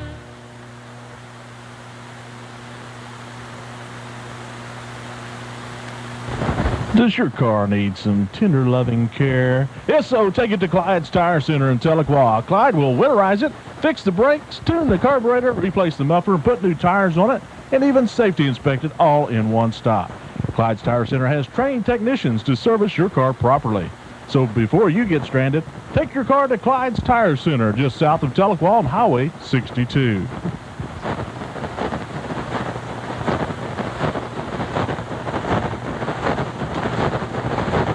Friendliness, convenience, and the very best service from early morning until night. These are the things you can expect and get at Dean's Redbud Pharmacy, Tahlequah. But even more important is the fine quality of medicine they sell. Dee Bloss and the staff thank you for your patronage. The next time your doctor gives you a prescription, take it to Dean's Redbud Pharmacy inside Price Right, Plaza Shopping Center, Tahlequah. For your convenience, Dean's has a window on the outside of the building for you to receive your medicines. That's Dean's Redbud Pharmacy, Tahlequah. Here's Mike Monday for Cost Warehouse. Cost Warehouse is the people's choice, your Christmas gift headquarters. We're here to help you now at Cost Warehouse. We've got 12 months, no interest on select GE, Whirlpool, Canon, Mitsubishi, and a lot of those other great name brands. If you're even thinking of buying, it's time. Sight and Sound has a lifetime price guarantee, and we will beat any competitor's price. Hey, listen, is your back bothering you? Might be that old mattress, so come on in, lay down on this beautiful, comfortable Bassett full-size pillow top mattress set. It was $4.99, now only $2.48. A Bassett mattress set, only $2.48. Name brand appliances, electronics, and...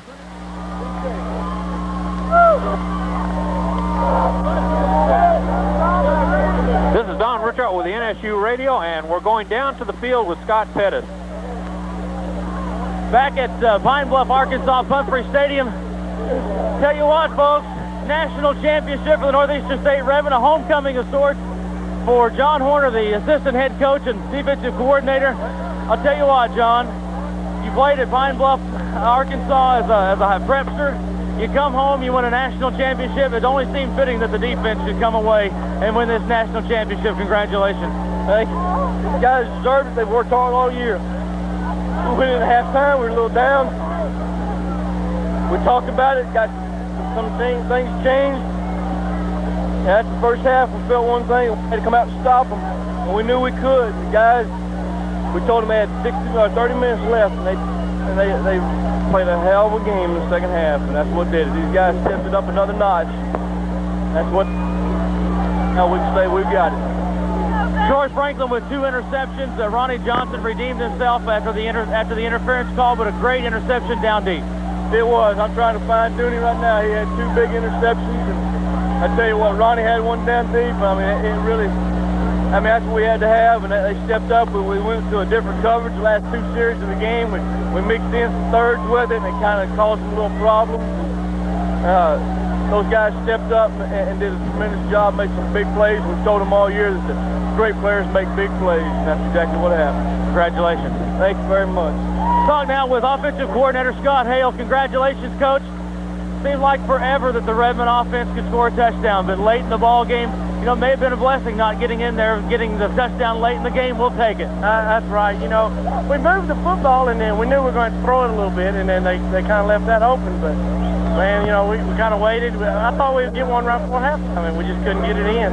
Noise bothered us. But, it's just great to get a win, and we don't care what it looks like or how it gets done. First year as a Redman, it's got to feel pretty fine. Oh, it's great. It's great. You couldn't ask for anything better. I'm happy to be here. I love it here. I'm just glad we're national champions. Congratulations. We're going to move on and talk to some other players and some coaches.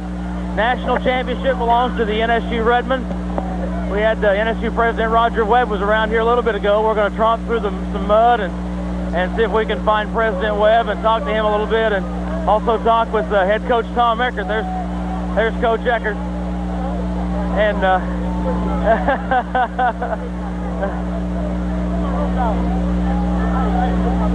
going to have the presentation here of the National Championship Trophy coming up here in just a minute, so stick around for that. And Coach Eckert, I want to say congratulations on the national championship. It's been a long time. Well, thank you, Scott. I really do appreciate it, and I know the team does. Had to overcome a lot of adversity, but we'll take it home anyway. Yeah, we sure will. 13-12, it's like it's, 50-0. Congratulations. All right, national championship for the Northeastern State Redmen here today. And it only seems fitting and proper that this NSU defense came away and the test when it counted. And let's talk with Gil Cloud, the athletic director, here just a minute. Gil, we've got the presentation of the national championship trophy now.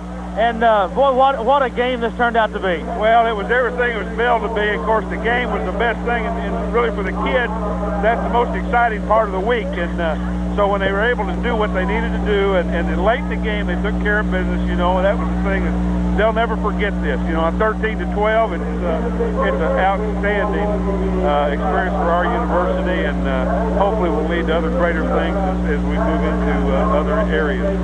Let's see if we can pick up this national championship trophy presentation now. It's an amazing sight here as probably 1,000 people from eastern Oklahoma came over and made the trip, and the second year in a row it belongs to the Oklahoma Intercollegiate Conference. And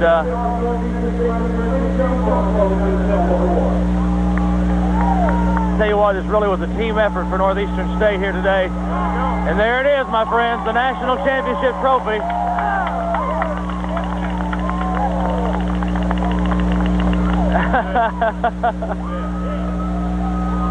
And if we can, we're going to try to move in here and try to get some more interviews for you, so bear with us, friends. 13-12. Try to get in here and talk to some more of these Redmen players and some of the other dignitaries with us here this afternoon. Work 2 days for, and everybody trying to get around and take a look at this this fantastic sight. I mean, this goal is silver trophy. You're listening to NSU Postgame on OK Country, sponsored by Lowry Kawasaki with Scott Pettis. Now being taken. There's a defensive unit around this trophy.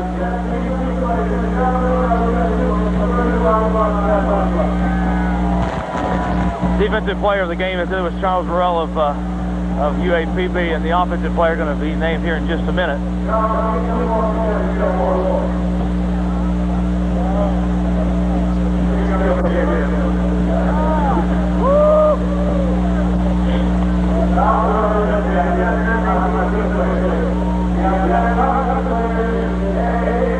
Eddie Jenkins, outstanding offensive player, senior from Pecan Gap, earns the offensive player of the game honor.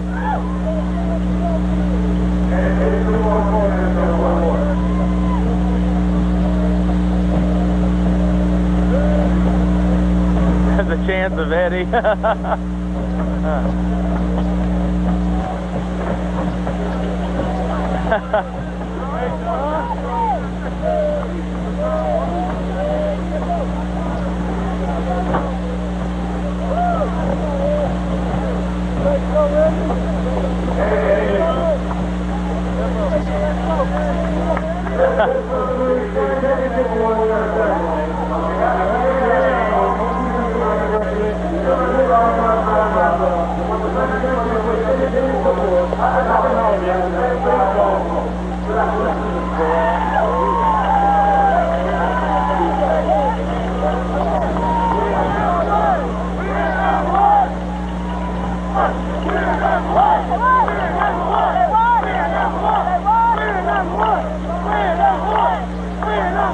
As you can hear, the chance of we're number one from this crowd of about 500-600 people down on the field here at the present time. We're trying to make our way over to NSU President Roger Webb. If we can get by here to him, we'll visit with him just a minute before we send it back upstairs for our wrap-up show.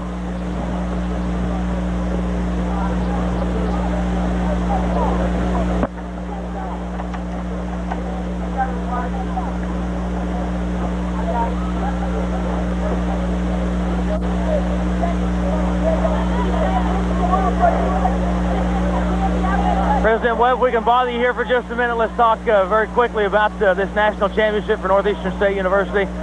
Overcoming some what seemed to be insurmountable odds late in the ball game. The Redmen did win the football game, but tell you what, it's a great victory for Eastern Oklahoma and for Northeastern State. Guy's unbelievable. It's just a long, long way from that old road back from San Joe back early in the year when we lost the opening game. And coming on and seeing this team grow and mature and the kind of discipline they had throughout the year, get better every year. Finished the best half I guess they played all year, this second half of this championship game. It's incredible. Tell you what, it's it's a shame we didn't have it in Tahlequah. I know that there's no one more disappointed in that than you are, but Northeastern State represented itself very well with the fan support and the players today. We had a tremendous segment of Tahlequah that was here today, and most of them are right here on the field right now, joining in this celebration as they should be. It was a great victory. This is something that for decades our football team has attempted to achieve. And you think of all the great athletes and all the great teams that laid the foundation for this game today. It's a celebration for that Redmen athletic department, for Jack Dobbins, for Coach Elliott, for all the coaches, all the players that led up to this victory today. Coach Eckert and the coaching staff today coached a marvelous game. They just were. It was precision. It was a tough game, but they were in it from the very beginning. And it's just a great victory for our university. President Webb, congratulations, and it was great. Thank you, Scott. Okay, we're going to try one more time here to get just another couple of interviews, Greg and Don, before we send it back up to you for our final wrap-up show here. So stand by here. We're going to try to talk with some of these defensive players. Todd Yeaman with us. And congratulations, Todd, a senior. I tell you what, 2-a-days back 15 weeks ago. Sweat and all the blood and the tears, I tell you what, it's just a great victory. These tears right here say it all, man. It was just a hard-fought, hard year. I mean, we just strived for something. We had no credit coming into the season. We fought hard. We worked hard. We didn't have anything to lose. We came in, we saw, we kicked ass. Let's talk about that defensive unit. Pine Bluff was able to move the ball early, but you made some adjustments. Yeah, we did. We went inside. We saw what was happening. Of course, we had the punt down there, that didn't work too well. We just buckled up. Defense is what wins the games, and we've done it this year. We did it again. We finally got that offense to come in, do some good stuff, got across the line. That's all we needed. What was the conversation? What was the mood of the Redmen at halftime, down 10-3? Oh, it was just we need to put the ball across the line, plain and simple. Defense, we knew what we had to do. We'd been doing pretty good. We hadn't been giving them a whole lot of anything, but I mean, what they were getting on cheap stuff. We didn't have too much help with the referees and stuff today. I mean, I can't blame them for nothing. But we played. We had a good mood in halftime. Everything was going well. We knew we had another half to go. Congratulations. Big victory. Thank you very much, Scott. Appreciate it. Todd Yeaman, big defensive player and standout for NSU. And we're going to go over here and talk with Eddie Akins, the offensive player of the game. Eddie, congratulations.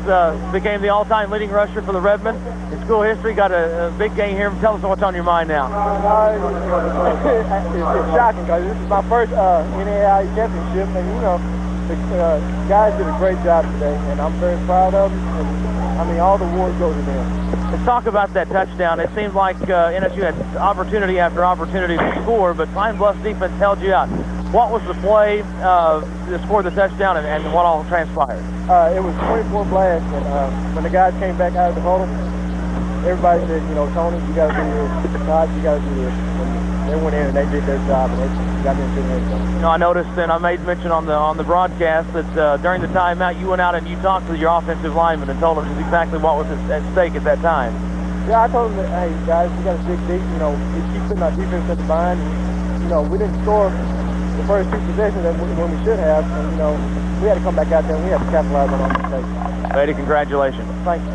All right. We're going to send it back upstairs. We'll have wrap-up with highlights and more coming up after this. Stay tuned. You're listening to the Redmen Football Network. Okay, we're back. Watch the eyes glisten of your special someone when they find a Kawasaki from Lowry Kawasaki in Tahlequah. Nobody can beat the prices. Financing is available to qualified customers. Save now on Kawasaki motorcycles, four-wheelers, jet skis, and mule utility vehicles. Accessories are available. Trade-ins are welcome. Go see the display of Kawasaki products at Lowry Kawasaki, 1596 South Muskogee, Tahlequah. You're listening to the Redmen Wrap-Up Show on OK Country with Scott Pettis and Greg Conover, sponsored by Lowry Kawasaki. Green Country Radio, 101.7 FM, 1350 AM, KEOK, KTLQ, Tahlequah. Give a gift that will last all year long. Kawasaki. Lowry Kawasaki has a full line of four-wheelers, jet skis, motorcycles, and mule utility vehicles. No one can beat Lowry Kawasaki's prices. Financing is available to qualified customers. Accessories are available. Trade-ins are welcome. Go see the display of Kawasaki products at Lowry Kawasaki, 1596 South Muskogee, Tahlequah. So give the gift that will last your loved one all year long.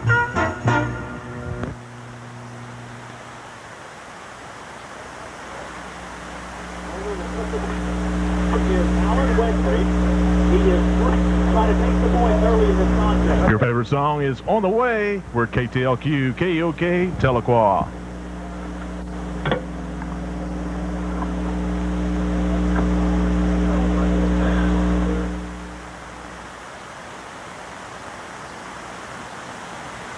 You're listening to the Redmen Wrap-Up Show on OK Country, sponsored by Lowry Kawasaki.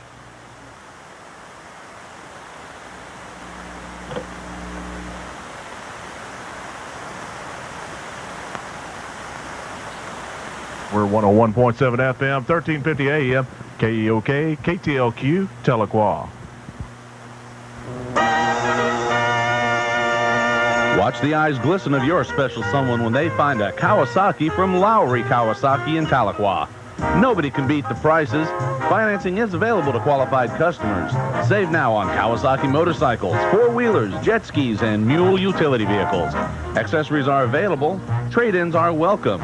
Go see the display of Kawasaki products at Lowry Kawasaki, 1596 South Muskogee, Tahlequah. Be with OK Country tonight as we welcome the Redmen back to Tahlequah. The Northeastern State University Redmen, the NAIA National Champions for 1994. Join us in welcoming them to Gable Field. We will update you with the more specific time in the future, but right now expect about 9 p.m. at Gable Field. OK Country welcomes the Redmen back. NAIA National Champions 1994.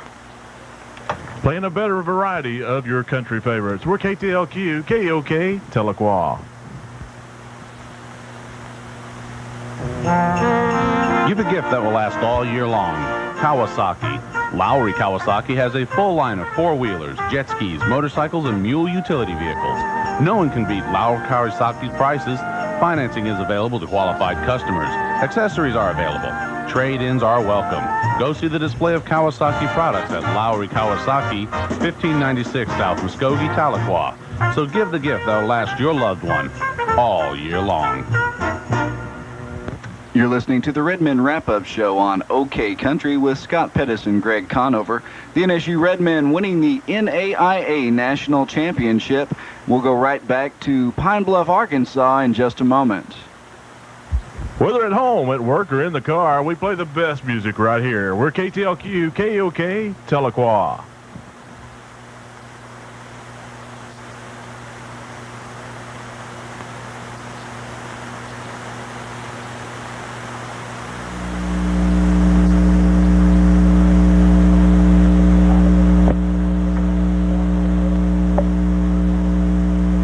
Welcome back to Pumphrey Stadium in Pine Bluff, Arkansas, where Northeastern State University has just won the NAIA Division I National Championship, 13-12 over Arkansas Pine Bluff.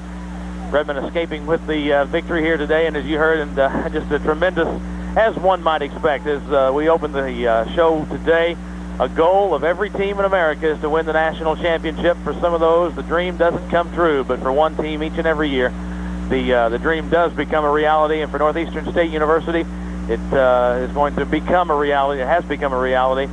The championship trophy travels back to the Oklahoma Intercollegiate Conference for the second straight year. East Central won it, of course, last year, beating Glenville State of West Virginia in a game which was so far so much unlike this game here. There was a track meet last year in the championship game. This is a defensive gym, and the Redmen win at 13-12. But it's Arkansas Pine Bluff that got on the board early. The Golden Lions taking the opening possession of the football game down to the 14-yard line. The drive would stall down, and the Pine Bluff Golden Lions would call on Alan Wegley to get on the scoreboard this way. Checking aboard is Alan Wegley. He is 3 of 6 this season.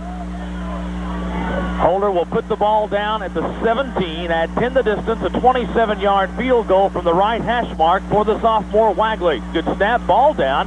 Kick is on the way, and it is good. At that point, the Golden Lions led by a count of 3-0, and NSU would get the football back. Unable to muster much in the first half, NSU had the football down near the 25-yard line, was forced to punt the football away when Brandon Tyler would fall on top of the football following a bad, or actually it was a good snap, he just couldn't handle the snap, and Pine Bluff took over first down at the 25-yard line. 5 plays later, the Golden Lions would get into the land to 6 for the only touchdown of the game. UAPB out of the power I formation. Double tight, hand it off to Moody, off left tackle, cuts it back, and touchdown, Pine Bluff. Lions on the touchdown from Moody. The extra point from Wagley was good. 10-0 with 12 minutes and 10 seconds to play in the first half. NSU would get on the scoreboard a little on an unlikely basis after taking the football after Pine Bluff ran out of downs at the 28-yard line. The Redmen would go upstairs for 2 plays. NSU would find Jared Gross on both of those plays all the way down to the 2-yard line, but NSU unable to come up with the touchdown. So they would call on David Winchester, the senior from Marietta, for the 3. Put the ball down at the 13 at 10 the distance, a 23-yard effort for David Winchester. High snap, put down kick is on the way, and it is good. So just before intermission, the Redmen did get on the scoreboard, 10-3 at halftime. Redmen trailed by 7 points. To open the second half of play, NSU's defense would take the field. They would hold Pine Bluff on 3 downs and out. The Redmen got the football on first down. Matt Weber would find Brandon Christian wide open all the way down to about the 5-yard line. But again, Pine Bluff turns NSU away on 3 straight plays, and Winchester again had to come in and tow one through for the Redmen. Ronnie Johnson will hold here. Johnson will put the ball down at the 10, add 10 the distance, so a 20-yard field goal in essence is just a point after. High snap, put down, kick is on the way. Looks good, and it is good. With the 3 points from Winchester with 10:35 to play in the third quarter, the Redmen crept back in at 10-6 at that juncture. And then we had us a ball game. And not that it wasn't a ball game from the onset of this one, but NSU would fight and scrap its way back and would go all the way down the field and then lose the football on a fumble by Mitch Green at about the 10-yard line. Pine Bluff got it right back. However, Troy Franklin would intercept a Chris Robinson pass, giving the Redmen offense another opportunity late in the ball game. And with around 4.5 minutes to play, the Redmen would find the end zone for the first time in 8 quarters to take the lead for good. Nose of the football just inches away from the land of 6. 3rd and goal. Redmen trying to take the lead for the first time. And into Akins off right tackle. Touchdown! Northeastern!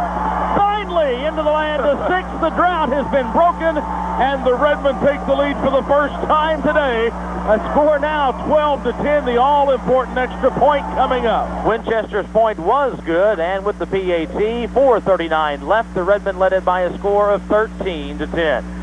Pine Bluff would get the football back as they would move it all the way down to about the 25-yard line after a pass interference call. The Redmen then would intercept the pass. Ronnie Johnson was flagged for the interference, and then Johnson would come back and make the interception.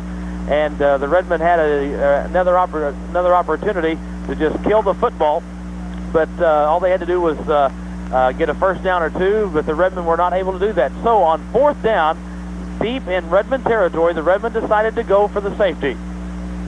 They'll drop back into punt formation, standing 7 yards deep. Good snap from center, and the Redmen will take the safety. So Brandon Tyler ran out of the back of the end zone, taking the safety with 1:21 left. And NSU would kick the football on the free kick, leading 13-12 to Pine Bluff. The Golden Lions weren't finished. They would start from about the 40-yard line. They would move it all the way down to the around the 30-yard line, and on 3rd down, Troy Franklin would come up with an interception, and the Redmen, all they had to do was take one snap. Matt Weber went down to a knee, and the Redmen watched the clock dwindle down and then set their eyes on the silver trophy, the NAIA Division I Championship trophy, and they're bringing it back to Tahlequah this evening. 13-12 a final. Everything a national championship is billed to be happened this afternoon at Pumphrey Stadium in Pine Bluff, Arkansas. When we come back, we'll have final comments on our wrap-up show after this 2-minute timeout on the Redmen Football Network. Watch the eyes glisten of your special someone when they find a Kawasaki from Lowry Kawasaki in Tahlequah. Nobody can beat the prices. Financing is available to qualified customers. Save now on Kawasaki motorcycles, four-wheelers, jet skis, and mule utility vehicles. Accessories are available. Trade-ins are welcome. Go see the display of Kawasaki products at Lowry Kawasaki, 1596 South Muskogee, Tahlequah. Green Country Radio, 101.7 FM, 1350 AM, KEOK, KTLQ, Tahlequah. You're listening to the Redmen Wrap-Up Show with Scott Pettis and Greg Conover, sponsored by Lowry Kawasaki. All year long, Lowry Kawasaki, your source for motorcycles and ATVs. Lowry Kawasaki, our sponsor for the NSU Redmen Wrap-Up Show. Congratulations to the NSU Redmen, NAIA National Champions 1994. Join OK Country in welcoming the NSU Redmen back to Tahlequah tonight. We'll be with you approximately 9:30 p.m. at Gable Field with live interviews with the coaches and players who brought home a championship to Tahlequah. We'll go back to Scott Pettis in just a moment on the Lowry Kawasaki Redmen Wrap-Up program. Give a gift that will last all year long. Kawasaki. Lowry Kawasaki has a full line of four-wheelers, jet skis, motorcycles, and mule utility vehicles. No one can beat Lowry Kawasaki's prices. Financing is available to qualified customers. Accessories are available. Trade-ins are welcome. Go see the display of Kawasaki products at Lowry Kawasaki, 1596 South Muskogee, Tahlequah. So give the gift that will last your loved one all year long. Your favorite song is On the Way. We're KTLQ, KEOK, Tahlequah.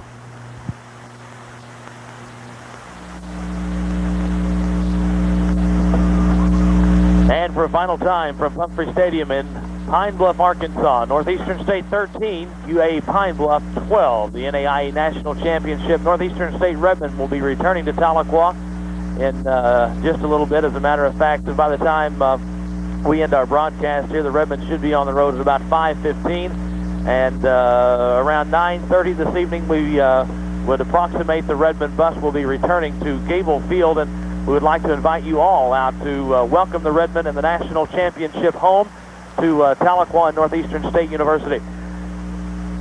1994, as we go back and reflect just a little bit of the 1994 campaign, is 33-13, opening the season with a loss at Missouri Western. NCAA Missouri Western inflicting the loss on the Redmen. NSU came back and then put together a string of 6 straight wins. 6-1 heading into the Oklahoma Intercollegiate Conference when the Redmen met up with Langston University. They would fall to Langston 35-33 at Gable Field. The Redmen, though, would come back and win 5 straight en route to the National Football Championship, defeating Morehead State of Minnesota 14-7 and come from behind fashion, beating Langston last week 3-0 and then winning and come from behind fashion this afternoon 13-12.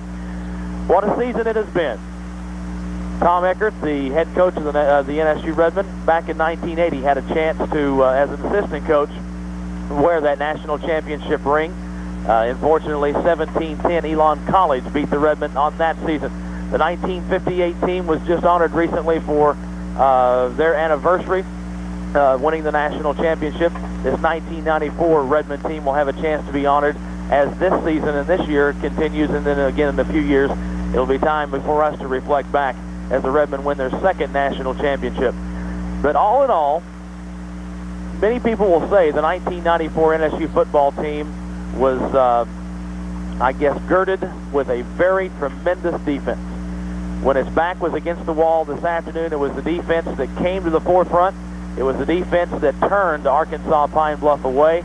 And it only seems fitting and proper that that national championship, Greg, belongs to the NSU Redmen and was led by a strong defensive unit. You take a look at the 18 seniors on the NSU football team, many of those on the interior line of the defense for NSU. The secondary have played together for 4 years, Ronnie Johnson and Troy Franklin and Chauncey Leverett, and it has just been a tremendous season. What a way to cap a career with a national championship. But You know, Greg, I've broadcast now. This is my 10th season to do Northeastern State football. It has to be the pinnacle of my broadcasting career. So you're getting broken in, I guess, on the right foot, having an opportunity. What are your thoughts? Oh, Scott, I tell you right now, my mind is full of thoughts. First of all, I want to congratulate the Northeastern State Redmen, 1994 Redmen, for winning the national championship, and I want to thank you for giving me an opportunity to come on the air and begin my broadcasting career. I'm a math comm major at Northeastern State, and this is what I want to do, so I appreciate you. I feel lucky that I had the opportunity to do this, and I also feel lucky that in my first year, we go all the way to the national championship. So it's been a great year. I came in about the third game of the year, and certainly it's been, certainly NSU's offense did very well this year, not taking anything away from them. Eddie Aikens obviously set the single-season rushing mark for the Redmen. He had a great year. Matt Weber did a good job of guiding the offense, and they did their job. But certainly, you would have to give them, the credit this year to the defense. They had such a great chemistry, and they had a family feel about them. They go on the field and they knew each other so well, and they played together so well. And I'll tell you, all coaches tell you, there's no doubt about it. Defense wins championships, and I think that this has been illustrated so well, especially in these NAIA playoffs, Scott, because you had a Langston team coming off a 56-point outing before they played us. We came in, we beat them 3-0, shut them out. They were a prolific offense. We come in here against Pine Bluff, a team that scored 60 points in overtime a week ago. We come out here with a great defense, hold them to 12 points. We win the football game. And as you said earlier, the defense, how fitting it is that they would intercept a pass in the waning moments of this ball game to win the game. Because really, the whole team deserves the defense more than anything, because they have come in here and given NSU so many opportunities this year. They've done a great job. You can't say enough about their defense and about this football team. And the thing about it, about championship teams, you find a way to win. It doesn't matter if you're down and out. And like today's game, we were on the ropes so much in this game. We didn't know what was going to Pine Bluff moving the football so well in the first half, but we came out in the second half, and it was our defense that stopped them, and they found a way to win the football game. You do whatever you have to do to win championships, and that is why I hear today that Northeastern State is the 1994 NAIA national champion. Scott, I thank you for letting me come on once again, and it's been a great year, and hopefully if I have a chance to do it next year, then we'll win it again. That sounds good to me. We'll just do it. Okay, Don Richard, who's been with us all season long as well. This is the third year that Don and I have worked together, and I'll tell you what, Don, it's only fitting and proper that we visit with you just a minute before we wrap things up. Don's more of a basketball aficionado, but I'll tell you what, when it comes to Redmen football, you won't find a bigger fan. I have really enjoyed it, Scott. I yell with the best of them, even if I don't know what they're doing. I can tell when they're winning. I look at the scoreboard. That's the best way. That's what Coach Eckers said. Look at the scoreboard, see who's got the highest score at the end of the game, and that's the winner. Any comments, any thoughts on the ball game and the season at hand? Well, most of mine has been on the equipment this year. We got the new mixers and everything. I think that everybody out there in Radio Land that I ever talked to has really appreciated the games this year, listening to them, the ones that couldn't make it. I know there's a lot of times a lot of people have a lot of things going in Tahlequah that they can't get out and come to the games on different occasions when they'd like to. And the equipment that we have this year has really worked well. I've talked with you on that and thought that we really had a good year this year. Fantastic year, and the national championship, it's the pinnacle of my radio career, and gosh, what else can you say? It's been tremendous. Where can you go from here, Scott? Disneyland. Disneyland. There is Super Bowl. Yeah. There is one more thing here that I want to mention here. I know your wife and my wife both sit home quite often at these games here and listen to them. Don't get to come. Don't have other things going or something. And so I know the coaches have wives that do it, and there's just a whole group of ladies out there that help this team in so many ways and never get mentioned here, and I'd like to give a hand to them. And I'll ditto that, and of course my wife has been very supportive in that, and I know that your wife has been, and Greg's wife too. Greg has worked for free for much of the year, and that's something that goes unsaid, and we do have those underlying principles in our lives and in our careers, and we do appreciate them. I appreciate you bringing that up. So we're going to wrap it up now from Pumphrey Stadium in Pine Bluff, Arkansas, where the sun starts to set, but the sun rises on Northeastern State University 1994 for the national championship and a chance to bring it home to Gable Field about 9:30 this evening. We hope to see you out there as NSU will return home at that time, and you'll get to see on display the 1994 national champions. National champions, Scott, give them your Q sign. And final score, 13-12. Northeastern State University with the victory here this evening. Special thanks to all of those along the way listening to us and helping us to broadcast this evening. For Don Richard and Greg Conover, I'm Scott Pettis. Until next time.